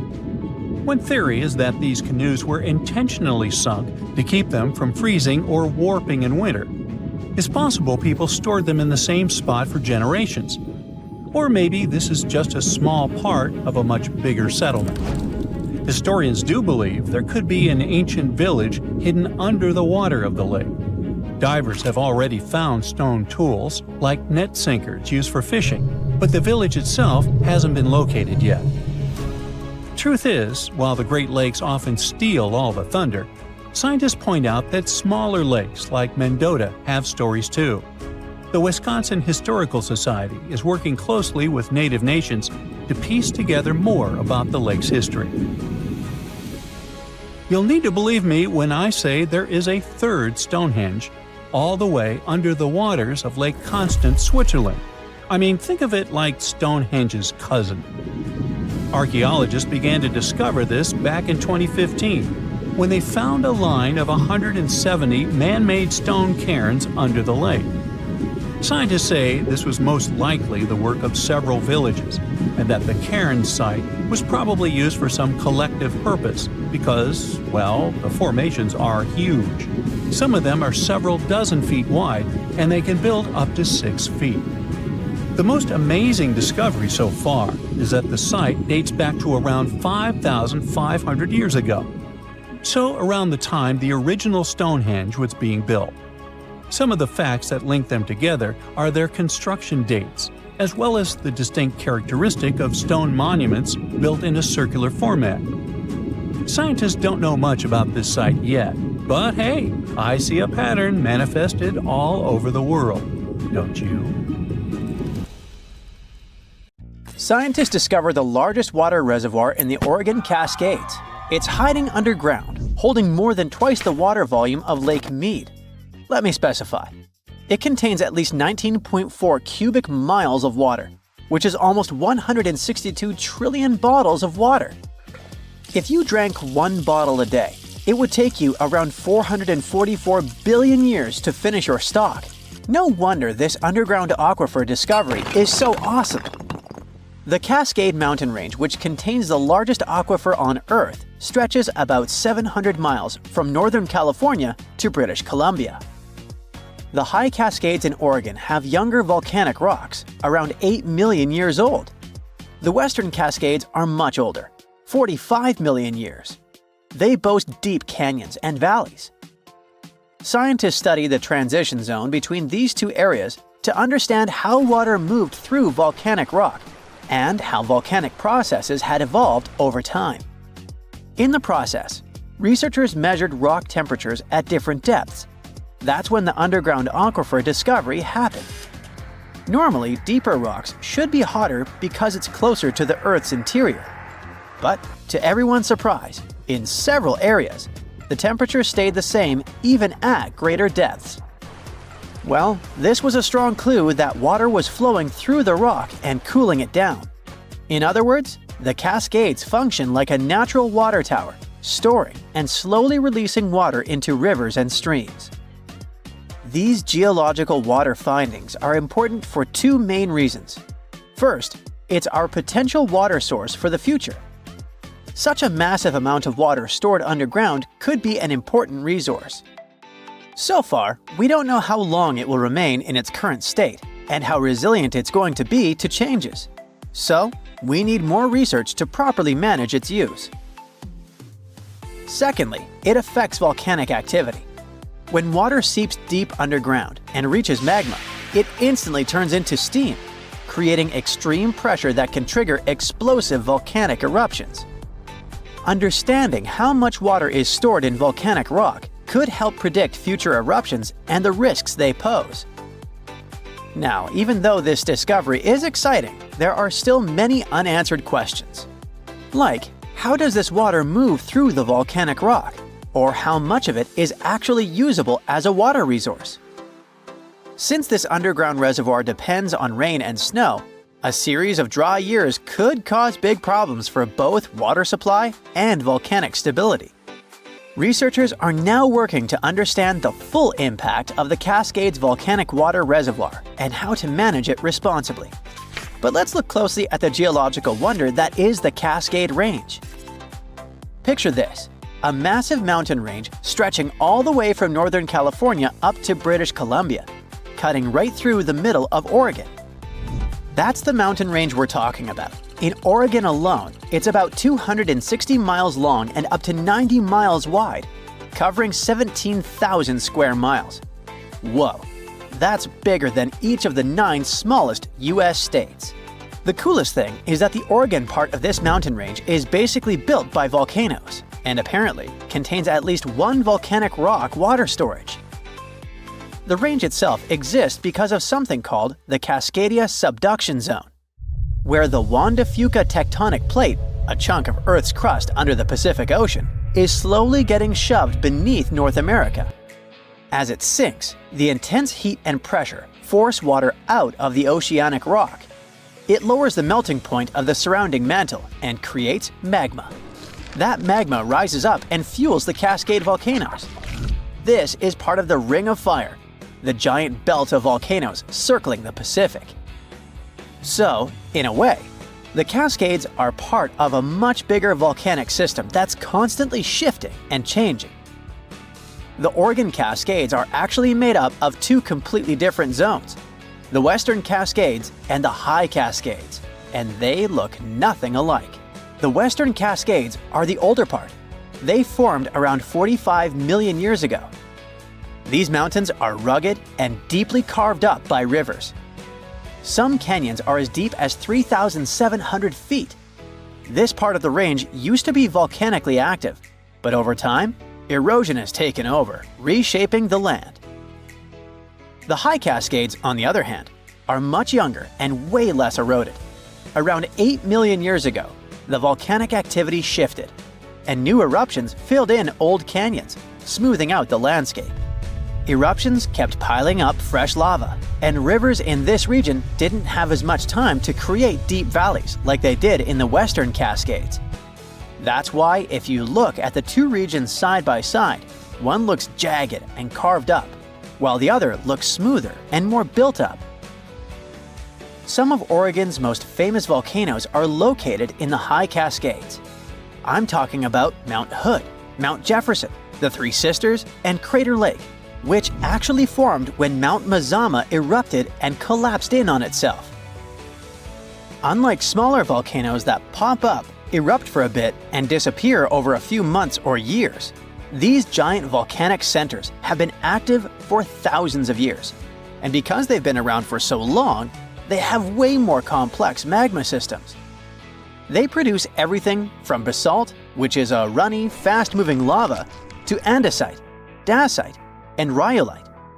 And rhyolite is the type of magma that leads to huge explosive eruptions.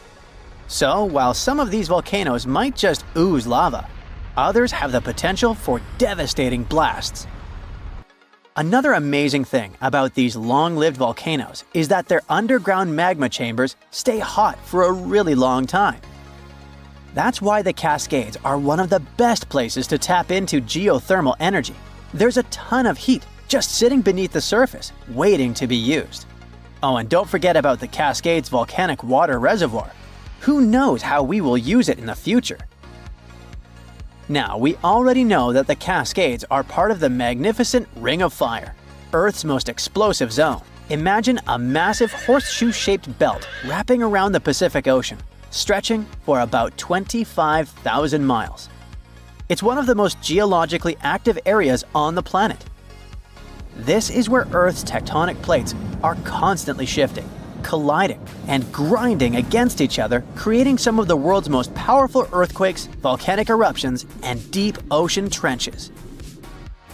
The Ring of Fire follows the meeting points of multiple tectonic plates, and they all surround the giant Pacific Plate.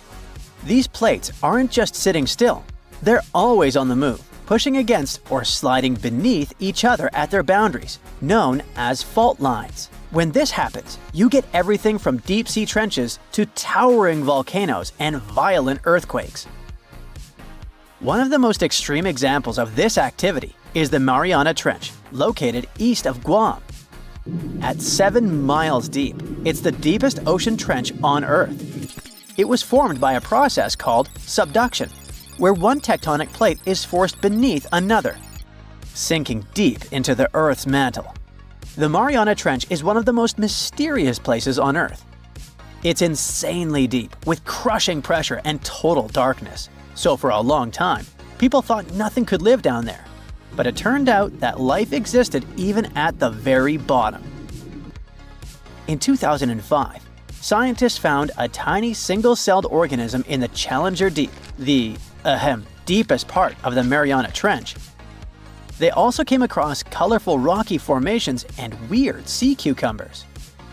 The Mariana Trench also has hydrothermal vents, which are basically underwater hot springs. Even though the water there is super hot and acidic, strange creatures and microscopic life forms still manage to survive there. The Ring of Fire is also responsible for 90% of the world's earthquakes. Some of the most powerful quakes in history have happened here, including the 1960 Valdivia earthquake in Chile, the strongest ever recorded, which hit a mind-boggling 9.5 on the Richter scale. But it's not just about earthquakes. The Ring of Fire is also home to about 75% of the planet's volcanoes.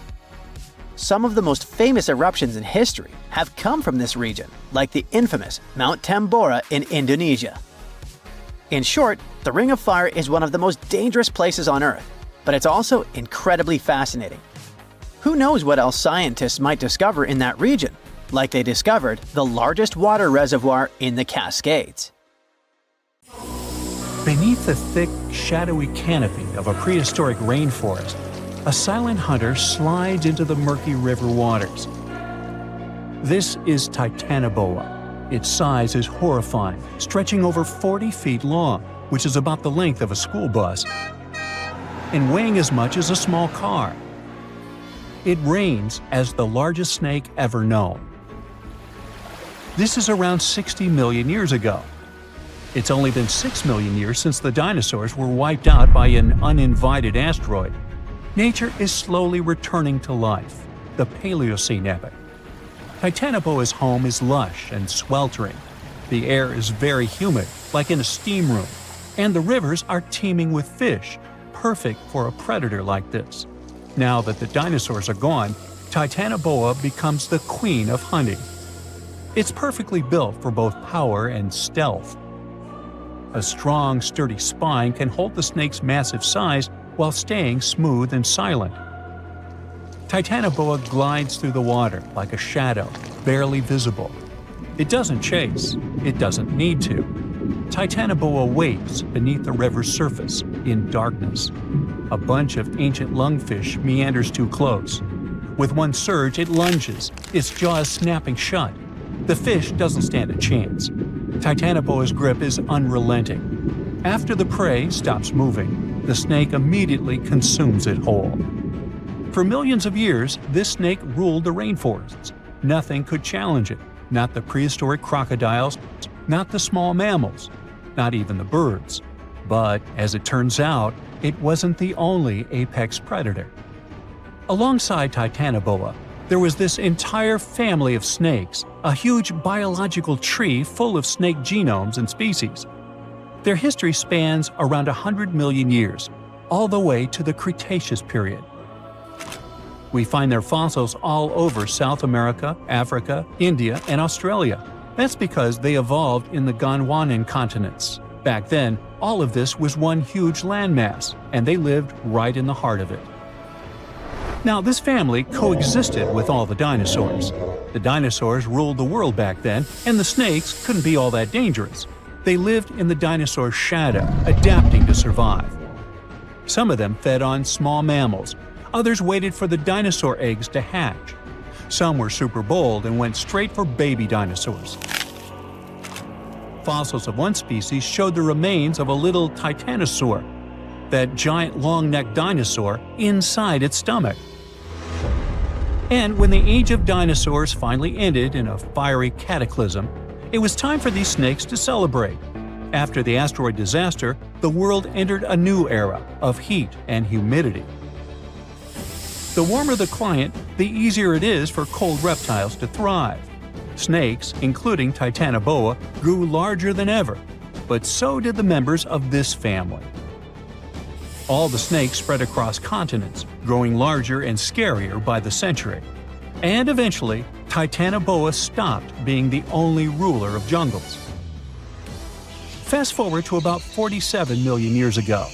Now it's the Middle Eocene epoch, the tropical lowlands of what today is western India. A lush, swampy place, full of rivers and pools. The earth was warmer, with turtles and crocodile-like creatures basking in the sun. And there evolved the largest and most fearsome predator of them all, Vasuki indicus. Even the name feels important. Vasuki, the serpent king of Hindu mythology, a colossal snake that's coiled around the neck of Lord Shiva, strong and loyal. And the indicus part is because the snake's fossils were discovered in India. Vasuki surpassed Titanoboa and grew to a jaw-dropping length of 50 feet, like a 4-story building. It also weighed as much as a small elephant. Unlike Titanoboa, who preferred to hunt in the rivers, Vasuki mostly hunted on land, though it still could venture into the water when needed. It prowled the marshy ground with quiet, calculated movements, blending with the dense undergrowth. Vasuki also ate crocodiles, massive turtles, and even early whales in local water pools.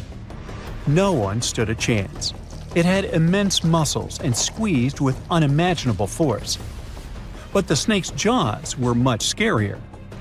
Unlike Titanoboa and today's pythons, Vasuki couldn't swallow massive prey whole. Instead, it ate them alive with its teeth, just like this. Fast and absolutely brutal, it was an apex predator of its time.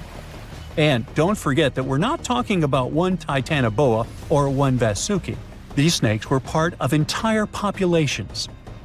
In the Paleocene, rivers were full of various Titanoboas. Some were younger, smaller ones, fighting for survival, while the oldest and largest ones dominated the waterways, in the same way as generations of Vasuki indicus competed with each other for thousands of years. Through the years, many siblings of this family got themselves a region to rule over.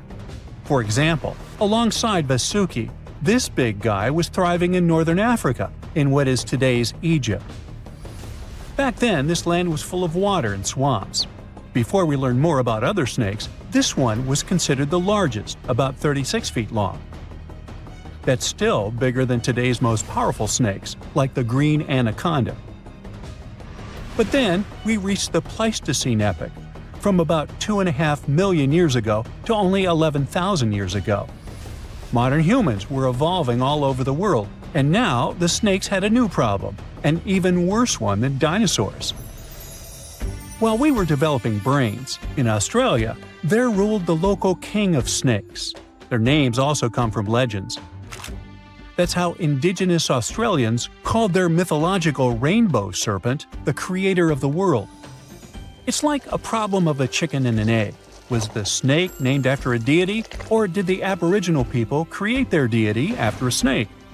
Ancient Australians coexisted with those predators for thousands of years. They warned their children how to avoid dangerous spots, passing down stories of the terrifying serpents. In their legends, the great rainbow serpent was shaping the land, rivers, and features of the world. These legends were most likely inspired by the powerful nature of those snakes. If only they knew that these animals weren't even as huge as Vasuki or Titanoboa. Though they were still dangerous. Urlungor was up to 26 feet in length. They preferred the more green and humid parts of Miocene Australia, like waterways with lush plants around the riverbanks. And there was much more potential prey. Urlungor had a thick body as wide as a human thigh. It loved to hunt in what is today the northwest Queensland. Its fossils were found in the limestone of Riverslade. It was a fascinating find. The skull was almost intact, with teeth and everything, which is crazy considering that snake skulls are very fragile and usually don't survive fossilization. Just like snakes before it, Urlungor didn't rely on venom. It was a constrictor, quick and powerful. But at least now these reptiles weren't as brutal. Their hugs quickly caused cardiac arrest in their prey. So the end came rather quickly. Also, they no longer could swallow the prey whole, and didn't have the same sharp teeth as Vasuki or Titanoboa. So both Urlungor and Wanambi had to eat very slowly, just like pythons today. Meanwhile, Wanambi was about 20 feet long. This one had a similar head, so it could only hunt marsupials, reptiles, and other little things that ventured too close. Wanambi's domain was the waterhole. It lay coiled in the shade, motionless, its body blending seamlessly with the dusty earth.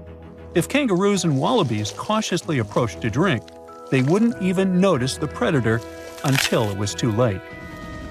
The Wanambi snakes lingered in Australia for millions of years. Even when the climate and ecosystem changed, it didn't bother these guys. In fact, they thrived in Australia's cooler, drier regions. Yet, even giants fall.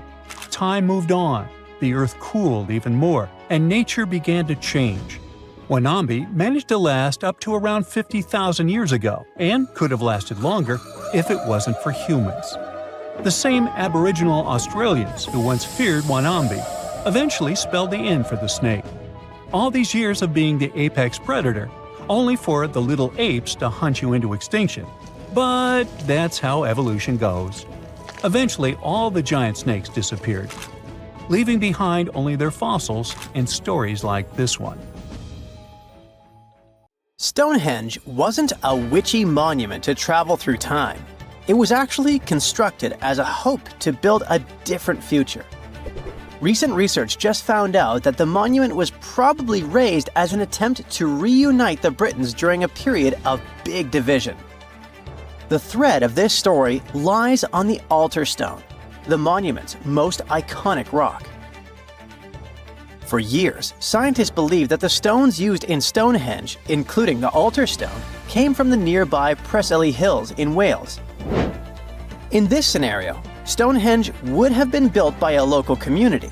That is, Neolithic people who would have found easy-to-access materials to build a ceremonial mound, a sundial calendar, and a final resting place, all in one. Things changed when another discovery was made. In 2018, leading-edge research pointed that the altar stone actually came from the River Tay region in northeastern Scotland, which is located over 400 miles away from Stonehenge.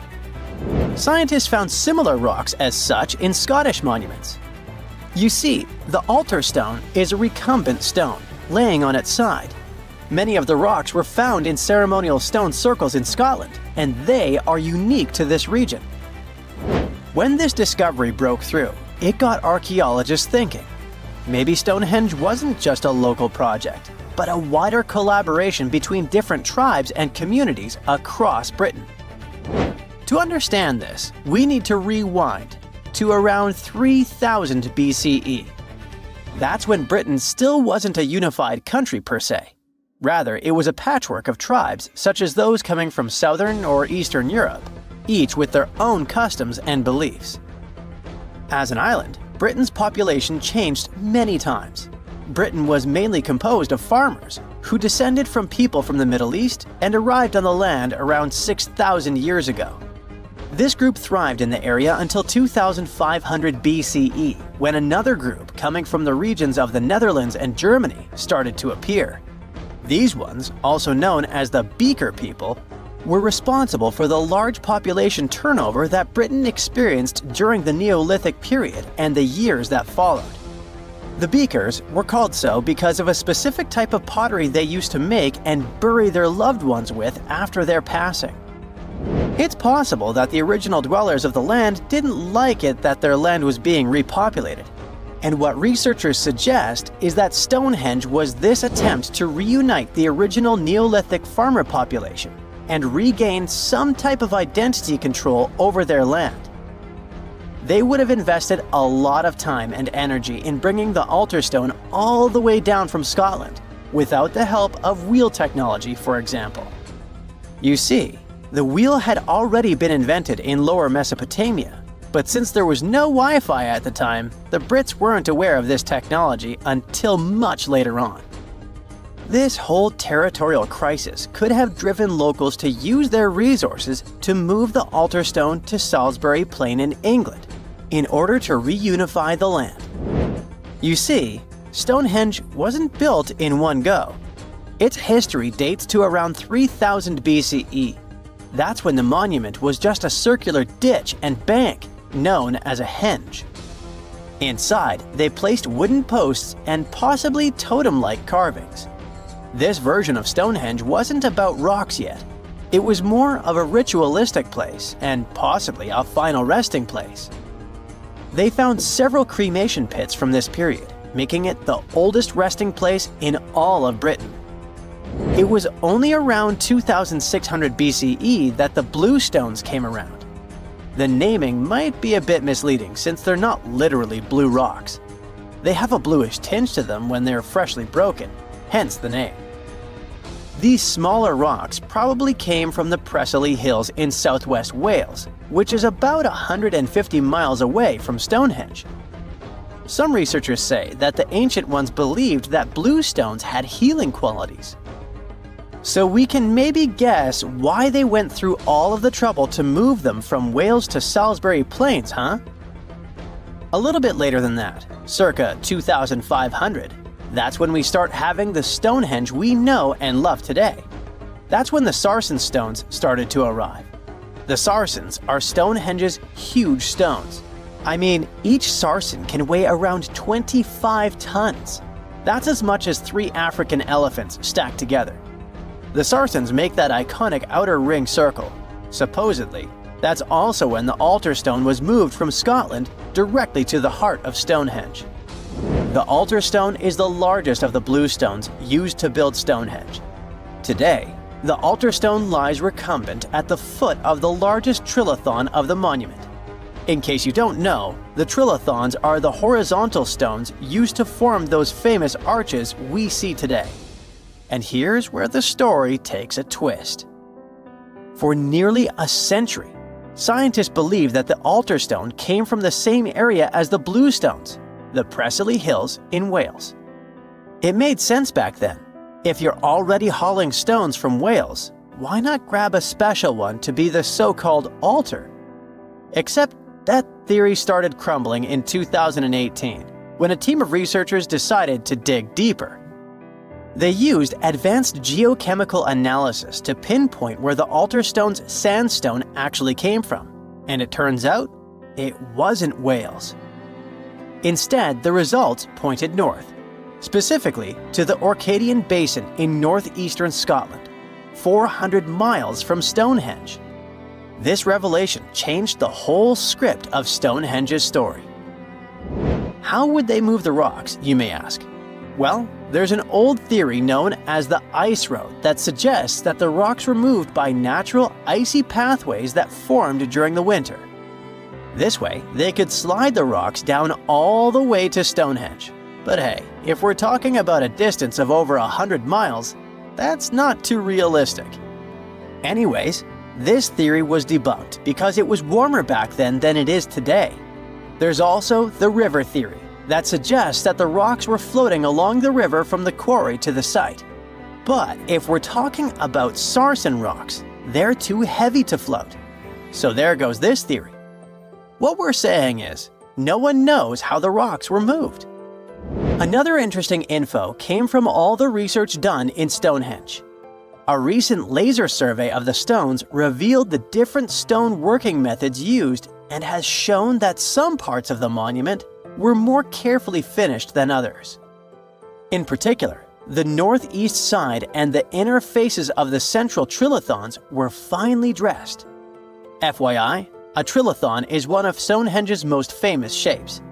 It's when two huge monoliths receive a third one on top of them, connecting the two together. This fancy word is just Greek for having three stones. But anyway, the bigger question, and maybe why Stonehenge is so famous, is why it was built in the first place. You see, Stonehenge's entire layout seems to have been carefully planned to align with the movements of the sun. The monument's architecture is particularly attuned to the solstices, the shortest and longest days of the year. During the summer solstice, the sun rises perfectly in line with the heel stone, casting light straight into the heart of the stone circle.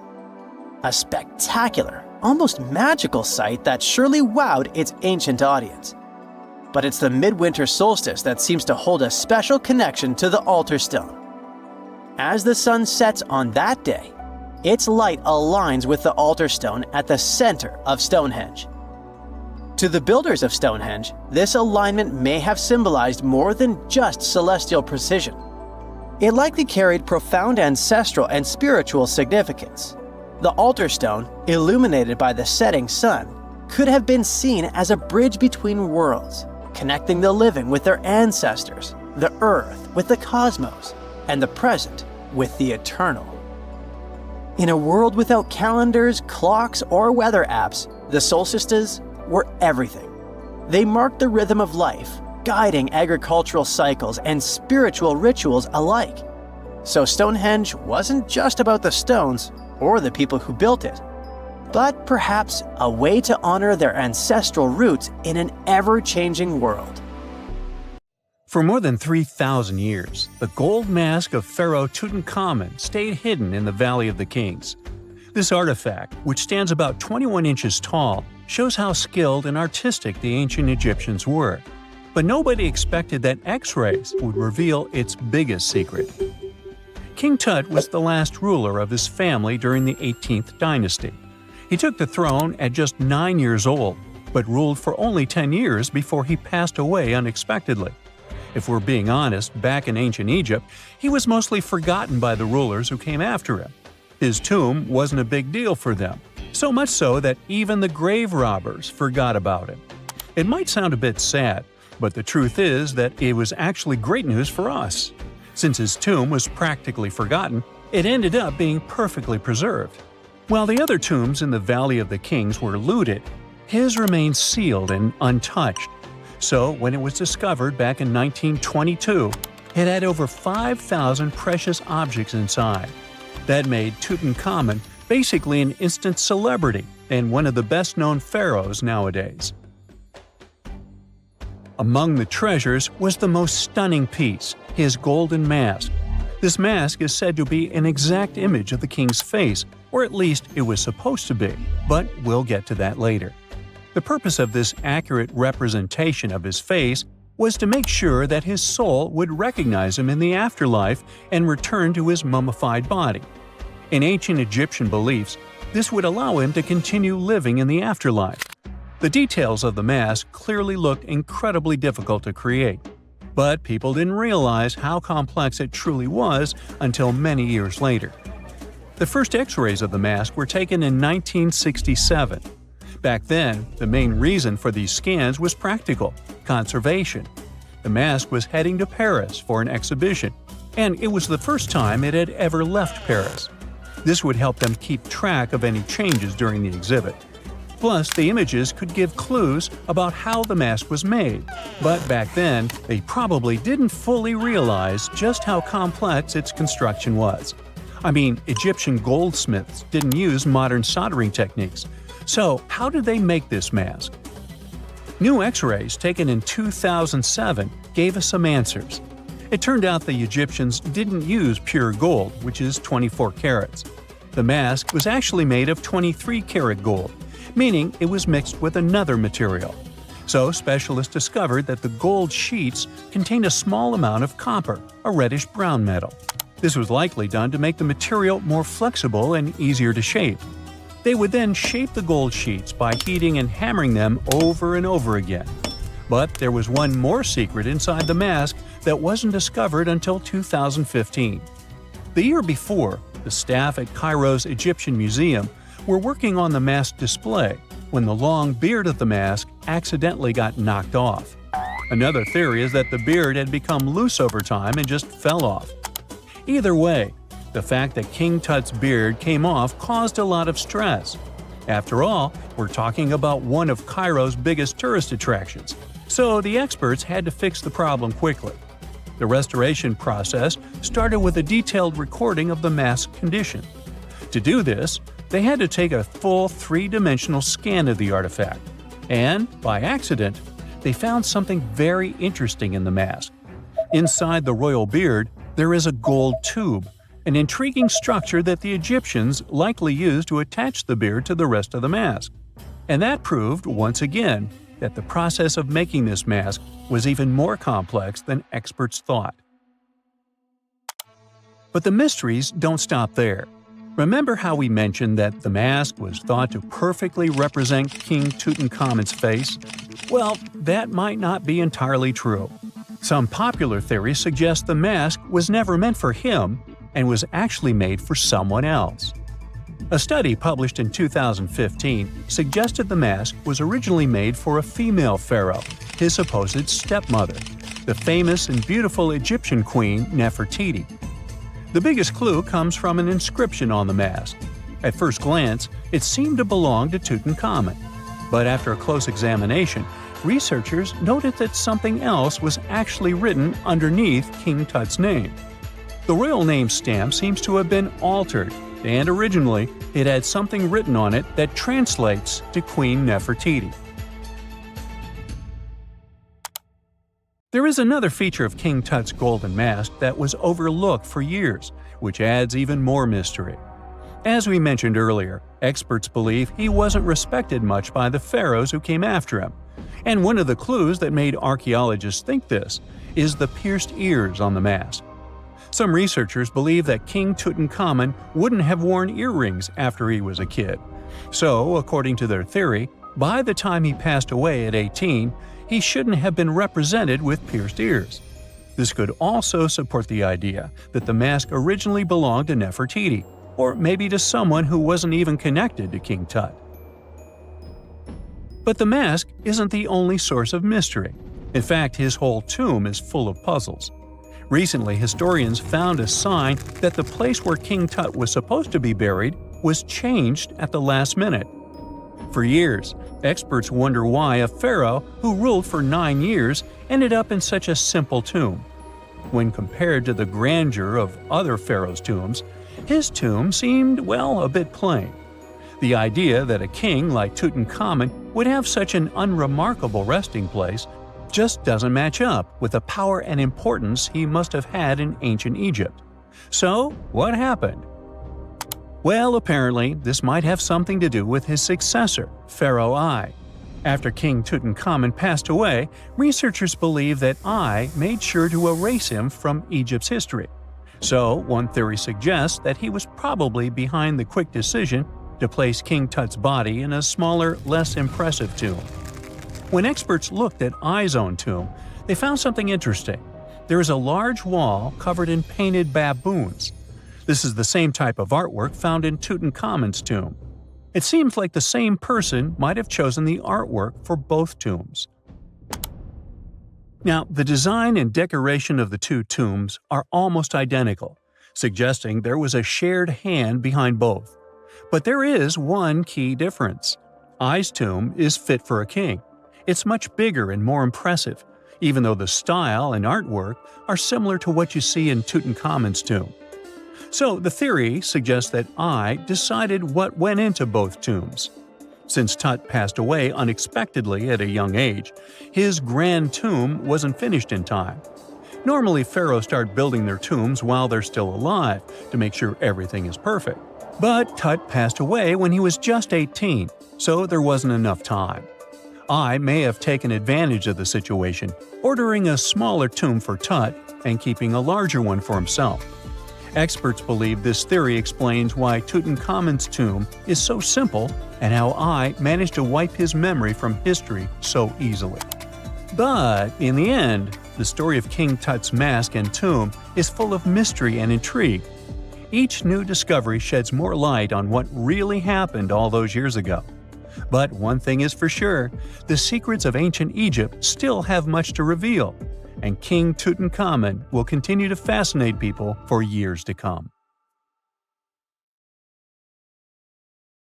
In 2011, scientists from Chile found a weird-looking fossil in Antarctica that looked like a squashed football. Almost 10 years later, the rock just sat on a shelf in Chile's National Museum of Natural History with no specific label. It went by The Thing in the museum because it looked like something from a science fiction movie. When the scientists finally got their hands on the strange fossil, it turned out it was actually a giant soft-shell egg from around 66 million years ago. This one is more than 11 inches long and 7 inches wide. A regular chicken egg is just 2.5 inches long, and an ostrich egg is almost 6 inches long for comparison. So, the Thing won the title of the biggest soft-shell egg ever found and the second largest egg of any animal we know of. The only bigger egg that was ever found was that of the extinct Madagascan elephant bird, which is also 1.5 times as tall as Michael Jordan. The bird, not the egg. The Antarctic egg is also special because it's the first fossil ever found in this part of the world. So, whoever left it there must have been one big creature, probably a giant sea turtle that lived long ago, like a mosasaur. This is surprising because most scientists thought these creatures didn't even lay eggs, so this discovery could change what we know about them. The egg is also unique because it has a thin eggshell and no pores, which is totally different from most dinosaur eggs. It actually looks more like the eggs of lizards and snakes, but it came from a giant creature related to these animals. No known dinosaurs or flying reptiles from that time and place were big enough to lay such a huge egg, so it must have been a mosasaur after all. But we can't be 100% sure. Scientists did a lot of work and studied 259 types of living reptiles, like lizards and snakes, and their eggs. From this, they figured out that the mommy who laid the egg was probably at least 23 feet long, not counting her tail. During the late Cretaceous period, this part of Antarctica might have been like a nursery. Paleontologists have found bones of tiny mosasaurs and plesiosaurs in the same area, along with bones from the grown-up ones. Archaeologists in Norway made another cool but literally discovery and found dozens of arrows that had been hidden in ice for 6,000 years. They were melting out of a large ice patch in the high mountains, covering an area of about 45 football fields. In 2014 and 2016, when the summers were extra warm, scientists went to an ice patch called Langfoni to look around. They also found lots of reindeer bones and antlers there. Some of the arrows were whole and some in pieces, along with 5 arrowheads around the melting ice patch. This is more arrows than have been found at any other frozen site in the world. Some of the 68 found arrows date back to the Neolithic period, and the newest ones are from the 14th century of the Common Era. Ice is like the perfect time machine that can preserve whatever ends up there in an almost perfect condition. Langfoni became famous as one of the first ice patch sites after a local hiker found a 3,300-year-old leather shoe right next to its edge. Scientists are studying places like this to understand how people used these sites and how the ice patches from Norway to North America changed over time. Now, once upon a time, around 32,000 years ago, to be exact, a squirrel buried some seeds near a river in Siberia. Am I the only one getting the Ice Age vibes? Anyway, these seeds belong to a plant with cute white flowers. Thousands of years later, a group of scientists found these seeds buried deep in the frozen ground, about as far down as a 12-story building is tall. The seeds were surrounded by ice and bones of animals, like mammoths, bison, and woolly rhinoceroses. The mature seeds had been damaged, maybe by some squirrel, but some of the younger seeds still had good plant parts inside them. The scientists carefully took those out and put them in small containers to help them grow. And here comes the coolest part. They were able to grow the plants.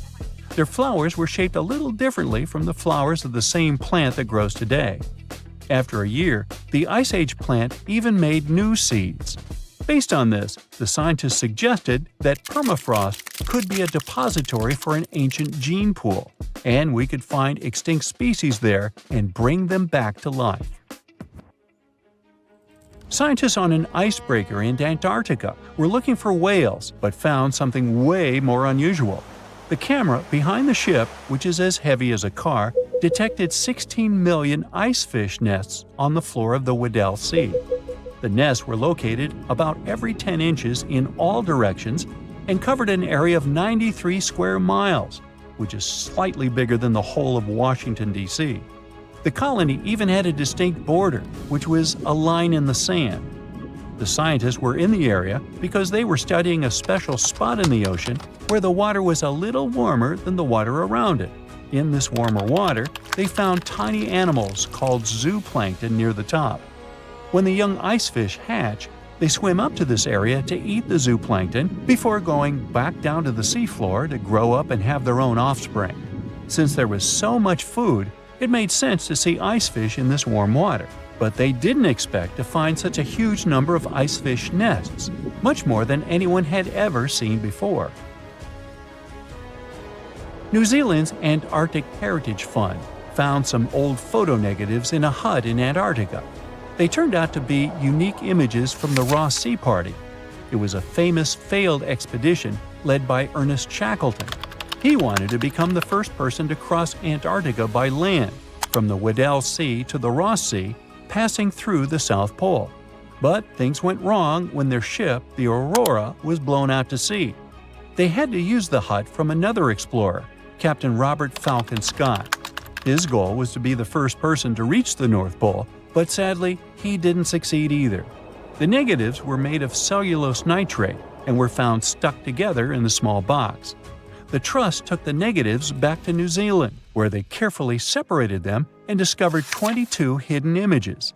Many of the photos were damaged, but the Trust could still recognize some familiar places around McMurdo Sound, a well-known area in Antarctica. No one knows for sure who took the pictures. In December 2021, some scientists noticed a strange mark on the Larsen Ice Shelf, a giant sheet of ice off the eastern coast of Antarctica. They thought it might be a river flowing under the ice, so they drilled down over 1,600 feet to check it out. They expected to find water, but they didn't expect to see that the water was full of fast-moving creatures called amphipods. The scientists also found that the water in the underground river had unusual layers of currents moving in different directions, which they still don't fully understand. Another surprising thing happened during their research. On December 20th of the same year, a volcano erupted far away in Tonga, and the pressure waves from the eruption were detected all the way down in the ice river in Antarctica. It shows how everything on our planet is connected, even in the most distant places. Recently, scientists made an astonishing discovery that might solve Stonehenge's mystery. They found something hidden deep within the DNA of Stonehenge's sarsen rocks, the huge monolithic ones, and it might reveal why our Neolithic ancestors designed and built this thing in the first place. Over the years, scientists have been scratching their heads trying to figure out where the huge sarsen rocks came from. For years, they believed they came from a quarry just 15 miles away from the site, known as Marlborough Downs. At this site, they found similar minerals to the ones that make up the sarsen rocks. But it turned out there was more to this story than they thought. The understanding of how Stonehenge was built is always changing. Scientists need to really travel back in time to uncover its mysteries. Where did the rocks come from? How were they carried? Why was the site built? You see, the Stonehenge site, located at Salisbury Plain in England, is made up of two main types of stone. There are the super heavy sarsens and the lighter and smaller bluestones. The Sarsens each weigh about 25 tons. That's as much as 3 African elephants stacked together. The heaviest Sarsen stone, called the heel stone, weighs 30 tons all by itself. Together, the Sarsens make that iconic outer ring circle. Inside that circle, that's where you'll find the blue stones. The naming might seem a bit misleading since they're not really blue. They have a bluish tinge to them when they are freshly broken, hence the name. These smaller rocks probably came from the Preseli Hills in southwest Wales, which is about 150 miles away from Stonehenge. They're a bit lighter than the Sarsens, but still pretty heavy. The altar stone, which is classified as a blue stone, is the heaviest one, weighing around 6 tons. Its original location still isn't known for sure. To figure out where a rock came from, scientists first have to study their composition. This is like checking the rock's DNA. Then they cross-reference the structure of the rock with minerals in the soil to see if it's a match. Most of the Sarsens we see around southern England are actually made of a type of sandstone known as silcrete. Think of silcrete as sand that's been hardened by underground water processes over millions of years.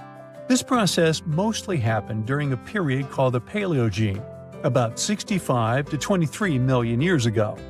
These Sarsen rocks didn't form in one big slab, but in patches, like nature leaving little rock gardens all over the place. Scientists reason the Sarsens spread out randomly, forming in isolated pockets. Over time, many were buried under layers of clay and chalk, which helped preserve them.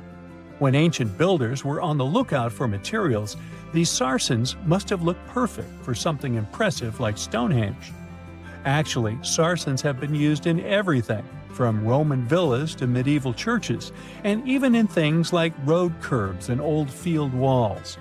One could say these rocks were the it material for ancient builders, and continue to be popular even into more modern times. This fact made scientists start wondering that maybe not all Sarsen stones that were used to build Stonehenge came from the same place. They've identified Sarsen sites all over the UK, in places such as Oxfordshire and Kent. After hundreds of years of studying the Sarsens, geologists finally had the right type of technology to determine the origin of the stones.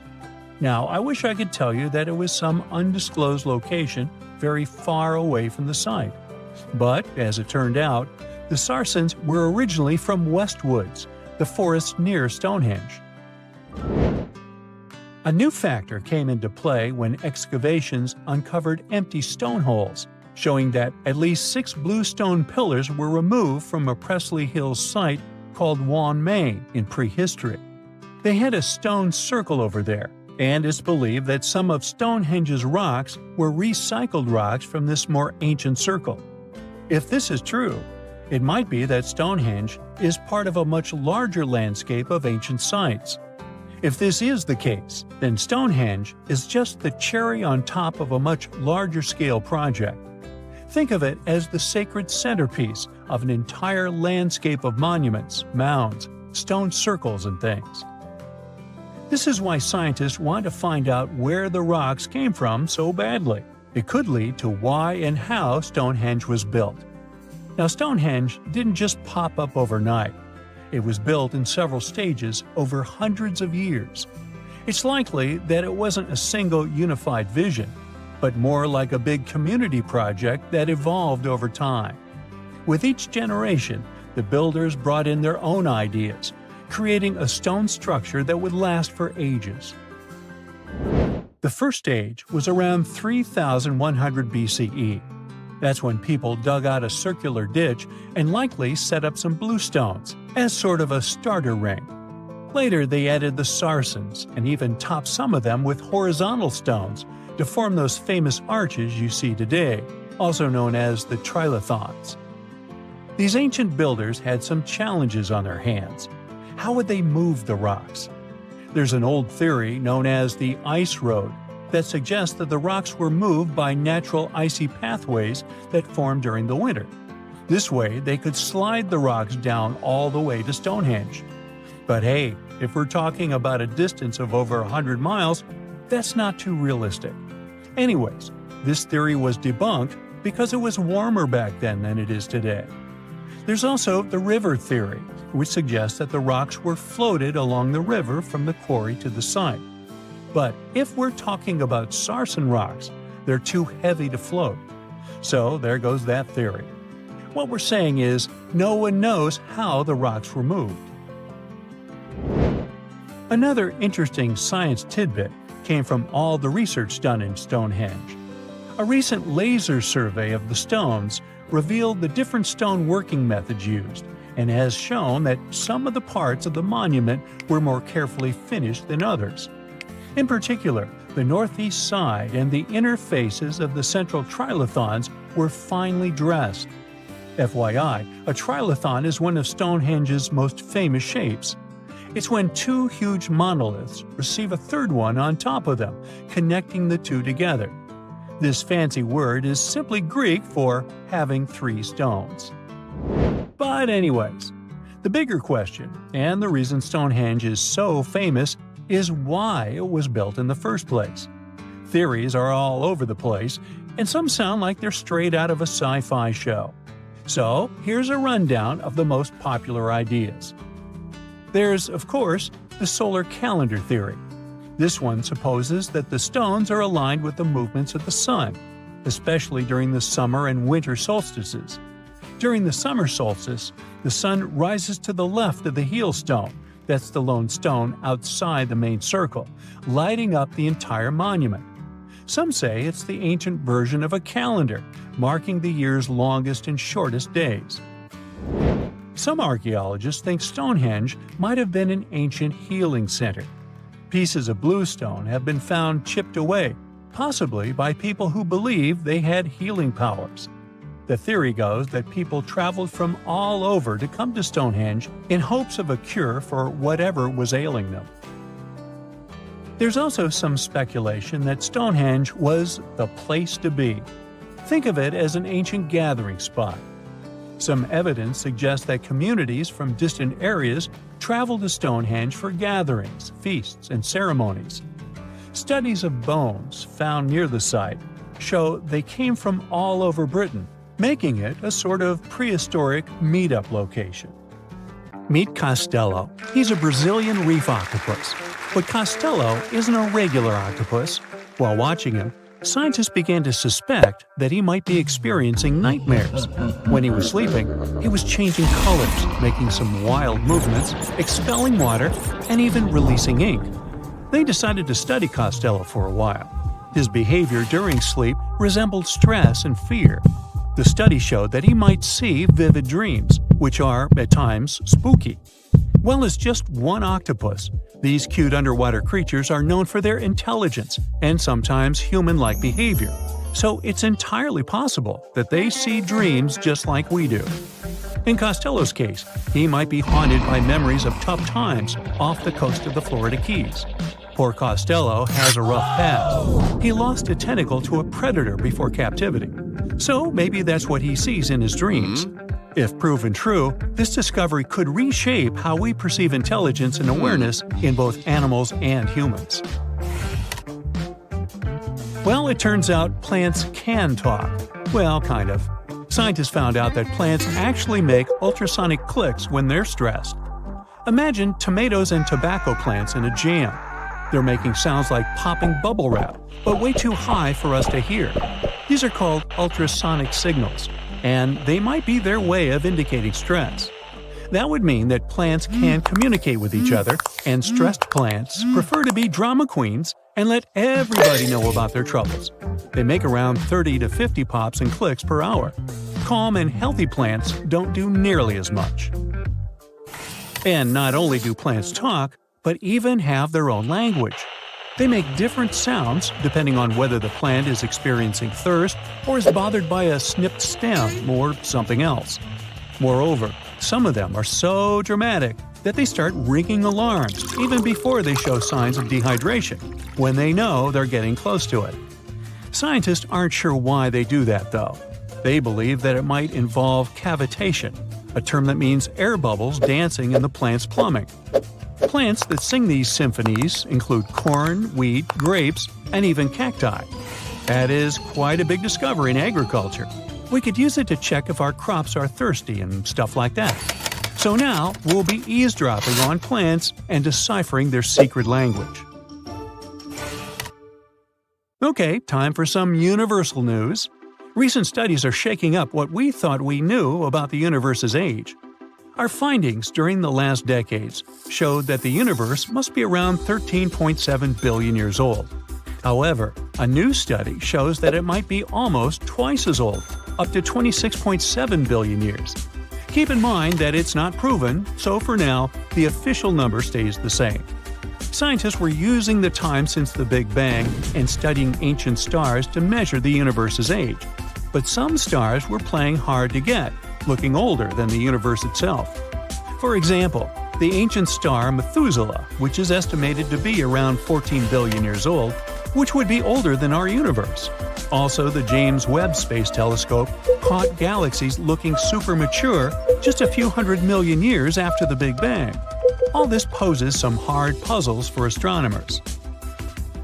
But this new hypothesis combines the expanding universe theory with something called the tired light theory. It suggests that light loses energy as it zips across cosmic distances. Combine this with the expanding universe theory, and bam! As the universe expands, the light loses energy, so we simply can't see all the super ancient stars that are very far away from us, which is why we could make a mistake in calculating our universe's age. The new model also pushes back when galaxies started forming.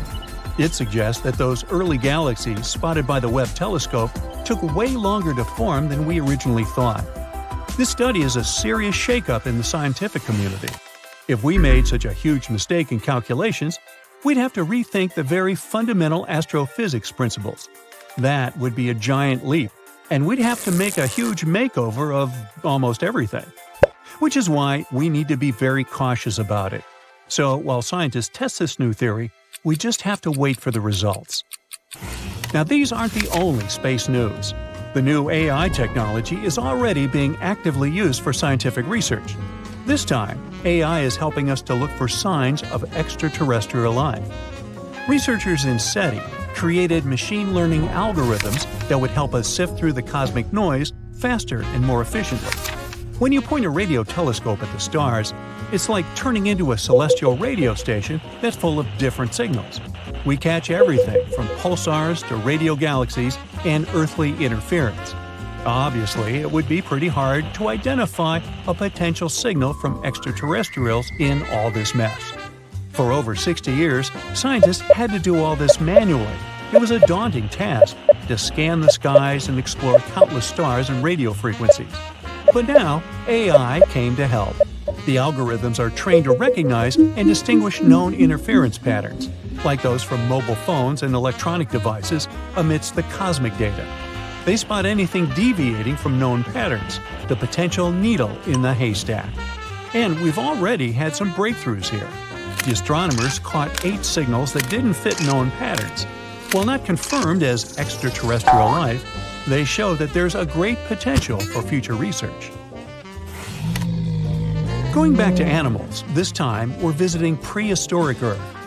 Imagine turtles so massive they make today's turtles look like tiny toys. Recently, scientists stumbled upon the fossilized remains of one of these giants.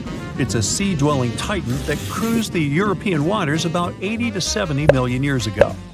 The discovery was accidental. A hiker in northern Spain stumbled upon fragments of this creature near the Pyrenees Mountains. This turtle was roughly the size of a rhino, around 30 feet in length. Just to give you an idea, this creature would be about the size of an average car. It shows that extreme sizes were more common before an extinction event.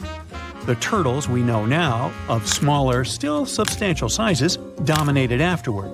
But the ancient oceans were filled with giant turtles munching on mollusks and jellyfish. This discovery also challenges the idea that gigantic turtles were exclusive to North America. The existence of this turtle proves that these colossal reptiles were hanging out in European waters too. So this might be just the tip of an iceberg, and you'll want to steer around that one too. And finally, NASA's James Webb Space Telescope has made a great discovery. It detected a crucial carbon compound in space.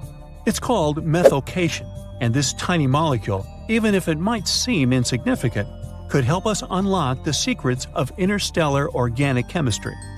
Carbon is incredibly important. Carbon molecules are building blocks that construct everything from stars to planets to, well, us. It's the key ingredient for life, and scientists are eager to understand how it shaped our existence on Earth, and if it could do the same elsewhere in the universe. And methylcation plays a very important role in the creation of complex carbon-based molecules. That's why it's very cool that we discovered methylcation, even if it's very far away. NASA scientists found it in a young star system. This system is chilling about 1,350 light-years away from us, in the Orion Nebula. The star in this system, which is smaller and a bit weaker than our Sun, is bombarded by intense ultraviolet light from nearby hot, young, massive stars. You'd think such strong UV radiation would destroy complex organic molecules. But the research team believes that it might actually kickstart the formation of these carbon compounds. Maybe stronger stars and their insane radiation levels actually work as energy sources for life. They set off a chemical chain reaction, which results in complex carbon stuff like plants and animals. Seems like we found yet another puzzle piece.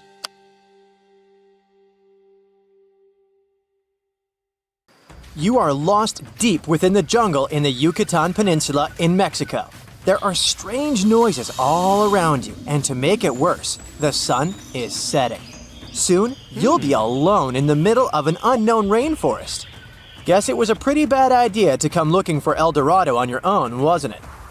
You keep walking as fast as you can, when suddenly, wait! What's this you're seeing? It looks like large stairways made out of stone. This definitely doesn't look natural, so you take a picture. Maybe you didn't strike gold, but you might have just found something relevant. Congratulations! You found Akamtun, a long-lost Mayan city, hidden 37 miles into the jungle. The name literally translates to stone column. Stone was probably in at the time, so these guys used a lot of it to build their pyramids, houses, and even ball courts. If you ever thought that Europeans invented ball games, think twice. Mayans loved to play ball games for recreational purposes. Akamtun is part of a series of other long-lost Mayan cities that are being discovered with the help of new technology nowadays. We'll talk more about the other ones in a jiffy. Perhaps the biggest surprise of this one is that it was surrounded by wetlands, which is why the city was built on high ground. The city was monumental, covering an area of over 120 acres. That would be as big as 90 football fields right next to each other. Scientists have found proof that Akamtun had pyramids of up to 49 feet high, and that it was likely an important social hub between 250 and 1000 CE. This is definitely a game changer. But lost Mayan cities began to be unearthed in the 19th century. Modern technologies, such as LiDAR imaging, help archaeologists see through dense canopies of the forests. This means that people don't really have to risk getting lost in the tropical jungle like you did at the beginning of this video. LiDAR works sort of like an X-ray. It sends out laser beams that can detect any signs of ruins or ancient constructions. According to space archaeologist Sarah Parchak, satellite imagery has been a key player in discovering ancient cities in South America, Egypt, and other places. Sarah herself spends most of her days scouring images for any signs of where there could have been cities long ago. She says that more often than not, what happens is that ruins are covered by vegetation, soil, or sand, which makes them super tricky to find. But thanks to these awesome tools, scientists also made the huge discovery of ancient Mayan causeways, which spread throughout old Mayan territories. I mean, take a look at these roadways. You'd expect to see ruins like this in places such as Portugal, England, or the United States. I'm talking about 130 feet wide roads painted white to help travelers journey through the nighttime. Scientists recently unearthed a 110-mile network of roads such as these, and they think this dates back to before the first registered Mayan highways we've known so far. These roadways, which sometimes ran over the swampy ground and were even elevated at times, are being called the world's first superhighways. Even if there is no registry of animal-powered vehicles, it's believed that the Maya used them to travel around a network of possible 964 settlements. They were built like a huge spiderweb, and from what archaeologists have gathered, this huge system of roads worked to connect a big system of economic and social interactions between Mayan cities. This completely debunks the traditional idea that the Mayan pre-classic period, which dates back to 2000 BCE, was made of small, tribal settlements. Imagine the manpower and engineering ability you need to muster to build something close to these white highways. Scientists believe that these causeways were built pretty much the same way as the Mayans built their pyramids, with a mixture of mud and quarry stone. Oh, and using several layers of limestone to make them white. That's pretty cool, right? But let's take a few steps back for a moment to get some context. The Mayans were one of the biggest pre-Columbian civilizations living in the Americas. Until now, experts believe that at its apex, the Mayan civilization consisted of over 40 cities with a population of millions of people. That's a lot of folks. Their civilization spanned Mexico's Yucatan Peninsula, Guatemala, and Belize. And they survived mainly on agriculture. The thing is, the Yucatan Peninsula was an extremely difficult place to grow crops. So the Mayans had to develop a complex irrigation system in most of their cities. They built a series of ceremonial buildings, pyramids, and plazas. The Mayans might have been keen pyramid builders, but they also developed an advanced astronomical system. With whatever ancient technology they had, they were able to predict the exact location of planets such as Venus and Mars, as well as the exact dates of eclipses. If you've ever seen examples of ancient Mayan cities, this is Tikal. Located at the heart of the Guatemalan jungle, Tikal is believed to have been the capital of the ancient Mayan conquest state. At its height, it was comparable in importance to cities such as London or New York in today's world. It's composed of a series of complex monuments. The North Acropolis is one of Tikal's most ancient complexes of monuments. Built solely by human hands around 350 BCE, it served as the resting place of kings and chiefs. Its monuments are up to 200 feet high. Back in the day, the step pyramid temples were painted a beautiful red. Mayans loved that color. Today, of course, you'll only see the limestone. Then there's Chichen Itza.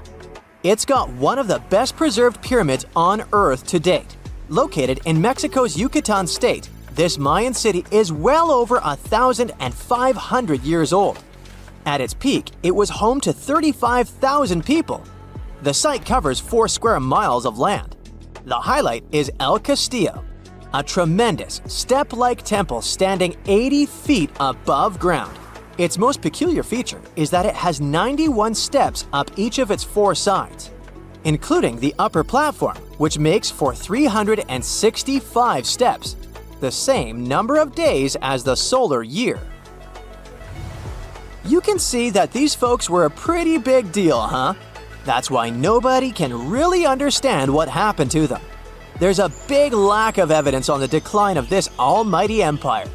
What could have been the cause of their demise? Was it a drought? New research in 2017 did bring some new discoveries into the mix. Using data from a site at Ceibal, located at southwest of Tikal, scientists analyzed radiocarbon data from ceramics and archaeological excavations to extract new information about the unexpected demise of this great civilization.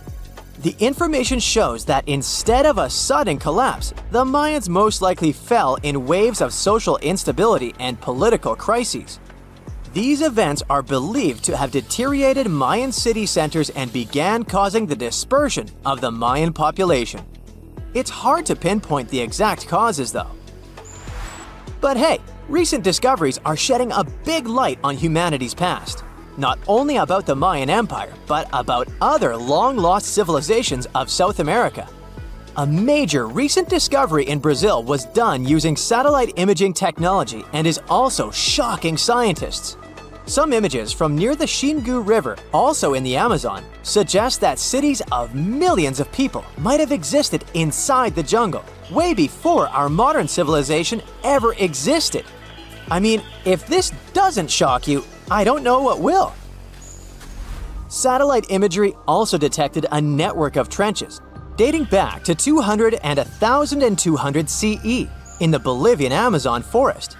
These proofs suggest settlements that could have supported around 60,000 people right in the middle of the Amazon forest. When researchers from the University of Florida went on ground to check the satellite information, they were shocked to find several mounds that were accompanied by ditches and geoglyphs. Archaeologists also found remnants of carefully designed walls centered around plazas, much like the type of construction done by the ancient Mayans.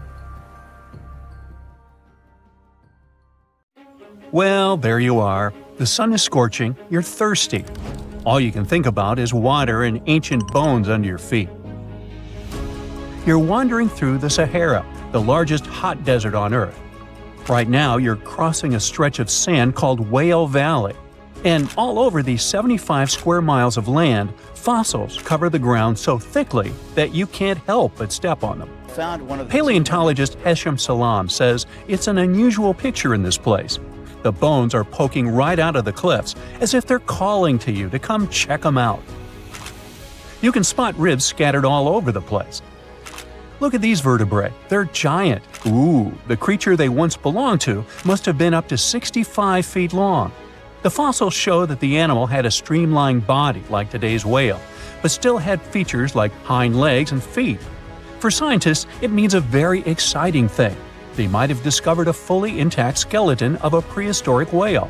It was an animal that lived in this area when Egypt was underwater. You see, today, the Valley of the Whales is the world's largest ancient whale graveyard. You're likely wondering what marine animals are doing in a desert more than 100 miles away from the nearest coast. Well, millions of years ago, this desert was at the bottom of a massive ocean called the Tethys, which stretched from Europe to India. When sea levels dropped, the ocean left behind a seabed covered with fossils. And today, the fossils of some of the earliest known whales rest here, which gives researchers a peek into how today's massive ocean whales may have evolved. The fossils here are super detailed, even with some stomach contents still intact. Uh-oh. Scientists have also found fossils of ancient sharks, crocodiles, and turtles, helping to recreate what this marine world looked like millions of years ago. Now, the first whale bones were discovered in 1902, but it wasn't until the 1980s that people really started to explore the area, only when access to this area became better. Sadly, some fossils had been taken away by collectors before the site turned into a protected area. Most of the fossils are just under the surface, slowly revealed by erosion. Whale Valley gives us an amazing glimpse into millions of years of ancient coastal marine life. But let's move further. Ancient whale fossils aren't the only discovery you're going to make today. For over 150 years, scientists have been puzzled by a strange creature that lived millions of years ago. But now, thanks to some amazing fossils found in Morocco, they've finally figured it out. Look at them. These creatures are called blah blah blah. Nah, I'm kidding. Stylophorans. They look like flattened armor with a long arm sticking out. Researchers discovered these creatures in 2014 and were shocked. The fossils dated back around 478 million years. They found around 450 specimens, and to their surprise, some even had soft tissues preserved, which is super rare. Before this, they only knew stylophorans from their hard parts. Originally, scientists thought these creatures were good old echinoderms, animals like sea urchins and starfish. But new discoveries prove that they had a core body and feeding arm similar to modern starfish, complete with a water vascular system to help them move and eat. This finding ends a long debate about where stylophorans fit in the animal family tree. Now we know they're related to echinoderms, but are more advanced because they don't have the typical 5-ray symmetry. Ooh, come here and look at this giant fossil. It was found in the Sahara and gave scientists new insights into the Spinosaurus, the largest carnivorous dinosaur we know about. These 95-million-year-old remains also confirm that it was the first known swimming dinosaur. The Spinosaurus had flat, paddle-like feet and nostrils on the top of its crocodile-like head, perfect for staying underwater. It was a pretty weird dinosaur with a long neck, trunk, tail, and a 7-foot sail on its back, so it must have spent a lot of time in the water. At over 50 feet long, Spinosaurus might have been even larger than T-Rex. The first Spinosaurus remains were discovered about 100 years ago in Egypt, but only this new fossil, found in Morocco, helped scientists reconstruct this dinosaur for the first time. Researchers paid attention to the creature's shorter hind limbs and wide claws. These features point to adaptations for life in the water. Its snout and dense bones also suggest it was a swimmer, while its spiked tail likely attracted mates. Hey, good looking, come here often? And here's another astonishing find made in Tunisia, the remains of Machimosaurus rex. Now, so far it's believed to be the biggest crocodile ever. This ancient croc was about 32 feet long and weighed around 66,000 pounds. It was a top predator around 130 million years ago, and its skull was over 5 feet long. Now, this discovery is a big deal because it shows that these crocs stuck around longer than we thought. Before this, scientists believed that they disappeared during a minor extinction event between the Jurassic and Cretaceous periods. Now, let's go back to the fact that the Sahara was once underwater, and some of the largest sea creatures ever lived there. A study published in the Bulletin of the American Museum of Natural History speaks about an ancient body of water called the Trans-Saharan Seaway. It existed between 150 million years ago, covering parts of Western Africa. Scientists spent 2 decades trying to recreate this prehistoric underwater world. They found it was warm and shallow, home to some pretty terrifying creatures, including 5-foot-long catfish and 40-foot-long sea snakes. Yikes! The seaway was cut off from larger oceans for long stretches, which may have helped these predators grow larger because resources were always available. It's a classic case of evolution at work, leading to what scientists call gigantism in isolated environments. But all that water didn't just disappear with no trace. Under the sands of the Sahara, scientists have discovered a massive ancient lake, which they're calling a megalake. Makes sense? This lake formed around 250,000 years ago when the Nile River flooded the eastern Sahara. At its biggest, this lake covered over 42,000 square miles. It's about half as big as Kansas. They also found evidence of a smaller lake, 93 miles west of the Nile, at a slightly lower level and covering 18,600 square miles. All of this adds to growing evidence that once, North Africa had many lakes that might have created migration routes, helping early humans move across the continent. Now, in the Sahara, you can find not only fossils of bizarre animals. In May 2020, some weird rocks with greenish crystals were discovered in a sandy region in southern Algeria's Sahara Desert. When scientists checked them out, they found out these rocks weren't from Earth. They were actually pieces of a meteorite called Erg-Chek 002. This meteorite is super old, like the oldest volcanic rock ever found. It melted ages ago in the fiery heart of an ancient protoplanet that no longer exists. Researchers had recently published a study in Nature Communications, revealing that they have analyzed lead and uranium isotopes in Erg-Chek 002 and found out it's more than 4.5 billion years old. Another cool discovery made in the Sahara is quite unexpected. A few years ago, scientists found what they think are the world's oldest colors, and they're bright pink. These pigments were uncovered from rocks that are around 1.1 billion years old in the Sahara Desert. The colors came from microscopic organisms, as animals didn't exist back then. The discovery was made by a PhD student who crushed the ancient rocks and analyzed the pigments.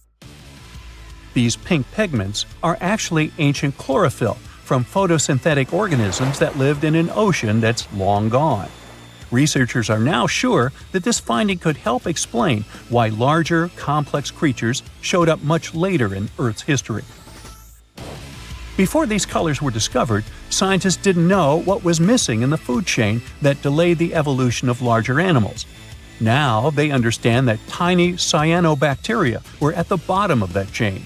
Apparently, this discovery is not just about finding some old pink stuff.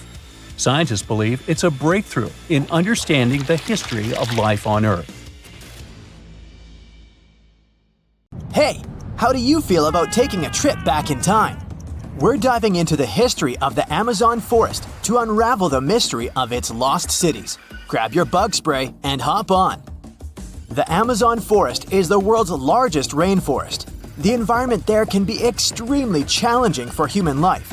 Yet, the legend goes that the Amazon has been home to sprawling settlements rich in unmeasurable wealth. Could that really be true? Or is that none other than a figment of our collective imagination? The legend of El Dorado might be the myth that started this whole thing. As European explorers began their excavations in American lands back in the 1500s, word got out of an Amazonian civilization that used to paint their leader in gold as an offering to higher powers. The legend of El Hombre Dorado, aka the Golden Man, began to quickly spread around Europe. Explorers got excited at the possibility of finding an infinite amount of gold somewhere deep within the Latin American jungle. And as you can imagine, expeditions to the continent began to multiply with each passing year. It didn't take long before explorers found this civilization. They were known as the Muisca people and were located in Colombia, near Lake Gudavia. The Muisca people had a tradition of painting their leader, aka the Zipa, from head to toe in gold. In a ceremonial gesture, the Zipa would swim into the river, spreading gold dust all over the lake. For the Muisca, this was their way of acknowledging and thanking the higher powers of the universe they believed in. When European explorers heard and witnessed this practice, they were amazed. For them, gold was used solely for commercial purposes as their main currency for trade.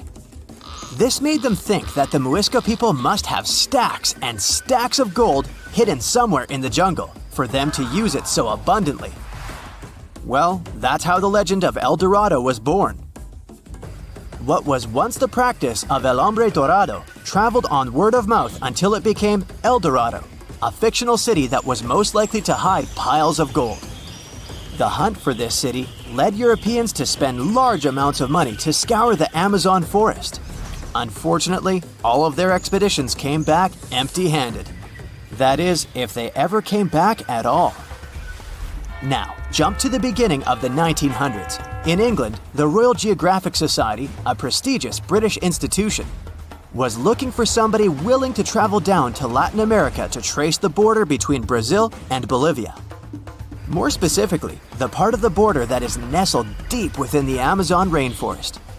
One Sir Percy Fawcett was a Latin American aficionado, and he gladly volunteered to do the job. Oh, it's important to note that the Amazon forest is virtually the size of the continental USA. It sprawls across 8 countries, including Brazil, Peru, and Bolivia. And trust me, getting around is no easy feat. The jungle is covered in dense vegetation, and in addition to that, it's home to insane predators such as anaconda snakes, panthers, crocodiles, piranhas, and so on. But despite all that, Fawcett was very successful in his mapping adventure and seemed to be wanting to come back more. Back in England, Fawcett would scour diaries from other explorers hoping to learn more about the ancient Amazonian civilizations. He would read about the Incas and the Mayans and the great empires they built. He believed that if the Incas were capable of building empires that stretched over 2 million square miles, this could mean that other Amazonian civilizations could have thrived there too. During his research, Fawcett came across a report from a 16th century explorer. The report told of a city deep within the Amazon forest that held unimaginable quantities of minerals, a town that stretched for 15 miles without any space from a house to house. This report fueled Fawcett's imagination to a new extreme. From then on, he became obsessed with finding what he called the lost city of Z. Over years, Fawcett searched the Amazon forest, usually looking for stone ruins that could possibly indicate human settlements. On his later expeditions, he focused on exploring the state of Mato Grosso in central Brazil. He would travel from Europe and into the lower region of the Xingu River. The trip to the Xingu would take him around 14 days on foot. Then, he would set sail in small wooden boats accompanied by local indigenous leaders that knew the region better than anyone. How he communicated with the indigenous population is still a mystery, since they only spoke in local dialects. Some scientists believe that this could have been the real reason why he never found the city. They believed he wasn't able to communicate what exactly he was looking for. And this was not his greatest difficulty. As we've said before, Amazon is not a kind place for its visitors. In his diaries, Fawcett tells of encounters with a 60-foot-long anaconda, which he bravely survived. He writes of endless sleepless nights and waking up with his hands and feet swollen from mosquito bites. Some of his peers said he was invincible and tireless, but the day came during his 8th expedition when he didn't make it back home. Fawcett disappeared without leaving any trace behind. Some even suspect that he was close to reaching his lifelong goal. On the day of his disappearance, he sent an optimistic letter to his wife saying there was nothing to fear, and that he was setting out on a certain final search. Fawcett's failed attempt to find ruins seemed to support what had become a consensus among experts at the time, that this rainforest was too inhospitable to support large, complex societies, let alone cities. Experts were convinced that the Amazon's lost cities were nothing more than fiction. That is, until the 1960s, when modern research began to find evidence that suggested otherwise. Scientists discovered patches of extremely fertile soil. They called it Black Earth. And apparently, they found lots of it in the Amazon, especially alongside rivers. Further research even showed that such soil was created by human waste or the intentional burning of forests, which adds nutrients to the soil below, which could only mean bingo! The discovery of Black Earth was the evidence that large-scale agriculture was possible and probably did exist amidst the Amazon, confirming that settlements could have formed there after all. In the 1990s, along the Xingu River in Brazil, a team of archaeologists from the University of Florida made a remarkable discovery. Working alongside local indigenous people, they found very long ditches. After mapping them, they realized that these ditches were a sign of a big settlement. They were remnants of carefully designed walls centered around a plaza. Some were roads that led to more settlements.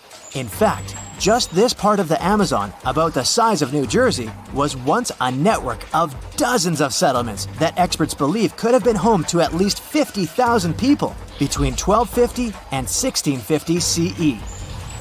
Other discoveries were possible thanks to LiDAR imaging, a type of technology that allows researchers to take satellite pictures of the forest's ground without having to step inside of it. A network of trenches in Acre, Brazil, dates back to 200 to 1200 CE. These suggest settlements that could have supported 60,000 people. Other images from near the Xingu River suggest cities that could have housed about 50 million people. These were the lost cities of the Amazon. Believe it or not, these images suggest that Fawcett was very close to a major discovery. He was looking for the ruins in the right place, but he was looking for the wrong thing. Unlike cities such as Cusco, which used stone as their primary material, Amazonian settlements used wood and earth to build their cities. These materials are highly deteriorating and probably decomposed over time. Finding them required a bit more technology than what Fawcett had available at his time. 1,000 years ago, near modern-day St. Louis, Missouri, there was a vibrant, bustling city called Cahokia. It was a Native American city, the largest and most influential one in Mississippian culture. At its peak, around 1050 BCE, Cahokia was home to as many as 30,000 people, making it larger than Paris at the time. But what's interesting is that Cahokia didn't have any big marketplace. Usually trade was the backbone of any big city, yet this one stood out for archaeologists. That's because Cahokia wasn't about commerce. It was about culture, community, and parties. The people who lived there threw massive parties that would last for days. The city's grandest feature was its 50-acre plaza, surrounded by amazing earthen pyramids. This massive space could hold over 10,000 people. Imagine them all gathering there for festivities, dancing, drinking coffees and teas, feasting on deer, and betting on sports. The events were super lively. Cahokians would wear awesome costumes, style their hair in interesting ways, and decorate their bodies with tattoos. Athletes were playing a game called Chunky, where they hurled spears at a rolling stone disc, competing to get as close as possible. The roar of the crowd filled the air, and performers showed off their skills. These celebrations were so wild, they left traces in history. After the parties ended, Cahokians cleaned up by tossing leftovers into pits. Archaeologists have uncovered these waste pits, and they were filled with food remains and pottery. One pit alone contained the remains of 2,000 deer, and that's from a single event. They also found traces of yaupon holly, a caffeinated plant that was traded from hundreds of miles away. This just shows how much effort and thought Cahokians put in their celebrations. Would you like to live in a city like this? But aside from all the fun and games, Cahokia was also deeply complex and spiritual. The city was built on a landscape that mixed dry land with swampy patches. Many people believe that this symbolized the connection between the world of the living and the dead. The people of Cahokia saw their city as a bridge between these two realms. They built earthen mounds, both for ceremonies and rituals, and as construction support. These mounds rose from the swampy areas.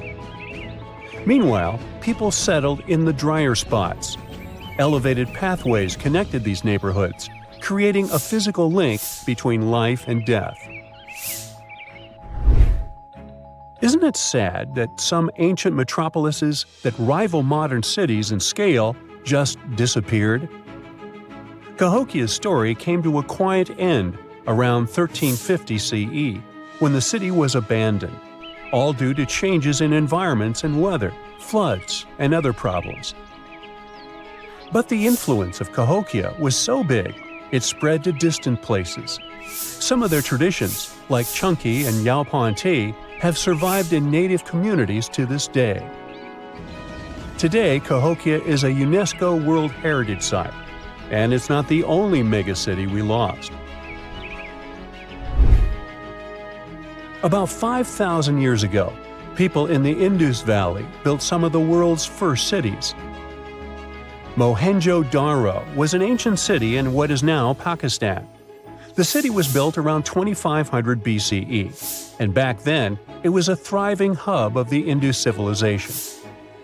Sure, it was much smaller than modern cities, but it was quite huge at the time, around 40,000 inhabitants.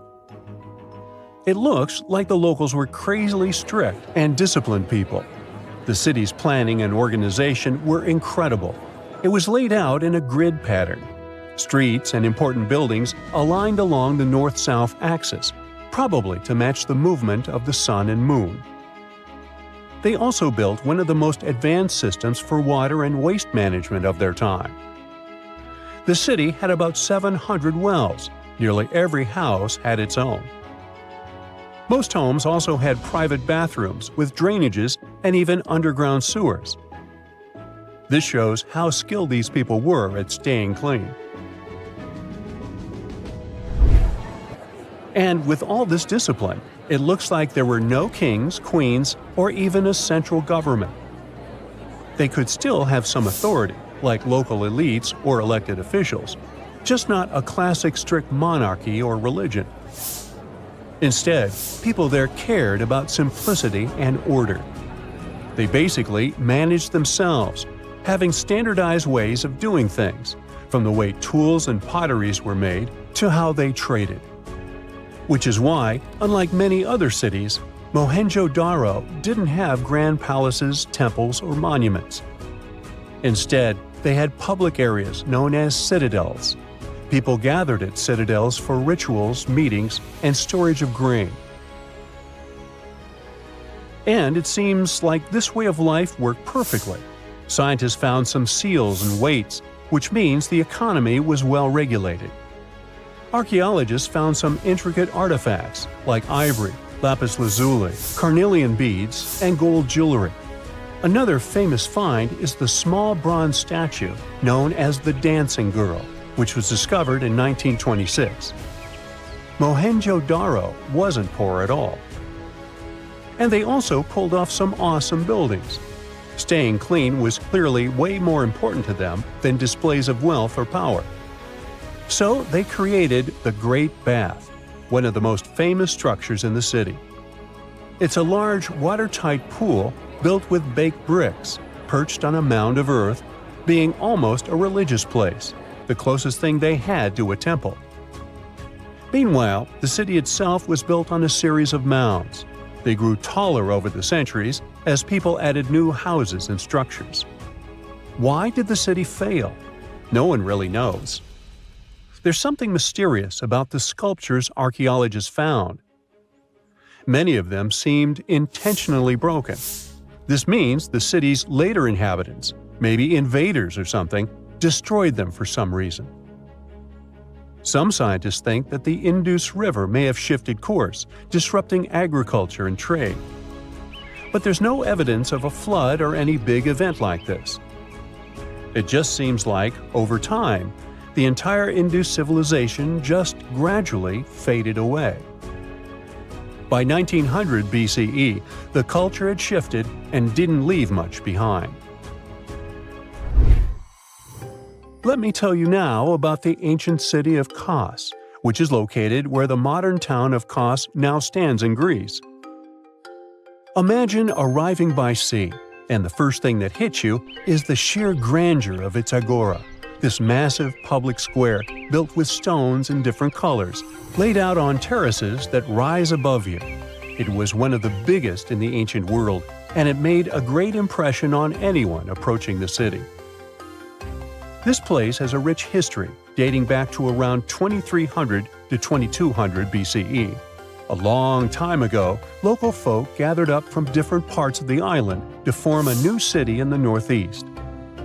People have lived there since the Bronze Age, and over time, it became a super important center of culture and trade. And no wonder, since it's right near a natural harbor. The harbor was sheltered by two breakwaters, and people built some of the most important religious sites there, including the sanctuaries of Aphrodite and Hercules. Kos wasn't just beautiful, though. It had some brilliant design. The whole city was laid out in a neat grid, with streets crossing each other at perfect right angles, literally looking almost like a modern city. Thanks to this, moving around was super easy, and the blocks, or insulae, were big enough to fit several large houses. Kos remained largely unchanged until the 6th century CE. Over time, it started gradually shrinking in size, confined within the walls of what is now the Chora neighborhood. Meanwhile, Palmyra was an ancient city built around a beautiful oasis sometime around the 3rd millennium BCE. Originally known as Tadmor, this city flourished as a major stop on the Silk Road, linking the Near East with Asia. It was a thriving center of trade and culture. They had a marketplace, assembly buildings, grand gates. In other words, this place was bustling with life. The city has been through many hands throughout its history, from the Byzantine to Arab caliphates, which is probably why it had some awesome architecture. An interesting blend of Greco-Roman, Persian, and Arabic vibes. The Temple of Bel, the Great Colonnade, and a Roman-style theater. But, like all the others, it decayed over time. Palmyra's importance faded, and by the early 1400s, it had been largely destroyed. But at least its ruins remained. Right now, they're a UNESCO World Heritage Site. Archaeologists have been studying Petra in Jordan for 200 years, and in 2024, they found something they had never seen before. It's a tomb with at least 12 complete human skeletons and artifacts that are over 2,000 years old right in front of the treasury. Bronze, iron, and ceramic items were placed with the deceased, which shows how people honored their loved ones when they passed away. It's a rare chance for scientists to learn more about the Nabateans, an ancient group of Arabian nomads who built Petra. The objects found in the tomb under Petra's treasury are in amazing condition, but the skeletons became fragile because it's damp inside the tomb.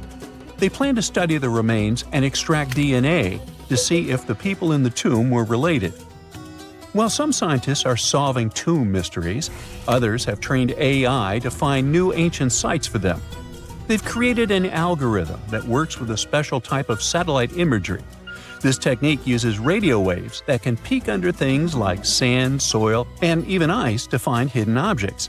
AI will help search a huge desert on the Arabian Peninsula called the Empty Quarter for archaeological treasures. The lead scientists of the experiment trained the algorithm to recognize hidden locations using data from a site they had found before. The new tech can discover buried structures within 20 inches, which is very precise. Another groundbreaking tech, LiDAR, which means light detection and ranging, helped archaeologists reveal new hidden cities all around the world. LiDAR can see big structures beneath layers of vegetation and map even subtle changes in ancient landscapes. They use it to scan large areas from a small plane flying over places that aren't so easy to study from the ground, like dense jungle. In 2024 alone, they found new Maya settlements in southern Mexico, gardens, roads, and rivers in Ecuador's Amazon rainforest, ancient ruins on the Pacific island of Tonga, and the remains of 2 medieval cities along the Silk Road route in Uzbekistan. Maybe some smart technology can also explain what Marge Simpson is doing on Earth in an ancient Egyptian tomb from 3,000 years ago. The drawing, featuring a woman with yellow-colored skin, a blue crown, and a green outfit, is alarmingly like the famous cartoon character. If you don't see a resemblance here, I hope you'll at least enjoy an amazingly well-preserved necklace with amethyst and agate beads. It's from another recent find from Egypt, an ancient tomb with 11 sealed burials near Luxor. Archaeologists also found 2 copper mirrors, one with a lotus-shaped handle and the second with a unique design of the deity of the sky, women, fertility, and love in ancient Egypt. The hair of the figurine was originally made from almost 4,000 mud beads.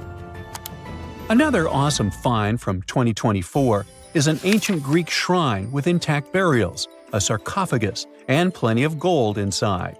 They think it was built before the year 300 before the Common Era, and the marble lions, also found inside, were made from the same marble as the Parthenon in Athens.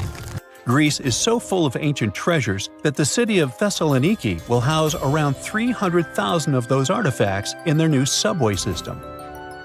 Meanwhile, archaeologists in France have found a monument unlike any other, and they can't figure out what it was used for. It's direct proof that people used to live here between the Neolithic and the early Iron Age periods. The coolest part is a monument made of 3 unique shapes that fit together like puzzle pieces. Some gravel found in the monument could mean there used to be a wooden fence called a palisade. People who built it probably used it for protection or decoration. The team studied the layers of soil around the monument to learn more about its origins. The only tools found so far were sharp flint stones, not the cartoon characters, which were used during the Neolithic period. The next step will be radiocarbon dating to figure out exactly how old the site is. Now, the oldest saddle ever found so far was found in the grave of a woman near the edge of the Taklamakan Desert in northwest China.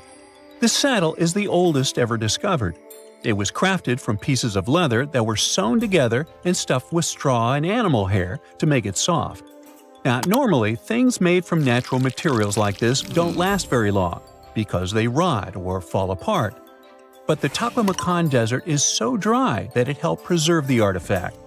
The herdswoman who used the saddle was buried in her full riding attire, so this proves that not only men used saddles and took part in herding and traveling. Now let's shift to Guatemala, where an ornate jade mask made by the ancient Maya people was waiting for centuries to be discovered. Scientists use radiocarbon dating to figure out the age of the mask.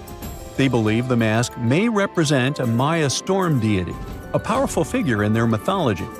These kinds of masks were often made to honor Maya royalty, and they were placed in the tombs of kings and queens when they were buried. The king's tomb was also decorated with carvings made using tools crafted from volcanic obsidian. After 15 years of searching, scientists may have finally figured out where the altar stone of Stonehenge comes from. They compared the tiny minerals inside the altar stone with rocks from many places in Wales and England and ruled out lots of spots. Then they found the perfect match with a place in Scotland, more than 466 miles away from Stonehenge. This area might even be Orkney, a group of islands in the far northeast of Scotland where a lot was going on during the Neolithic period. The big question now is how ancient people moved such a massive stone so far.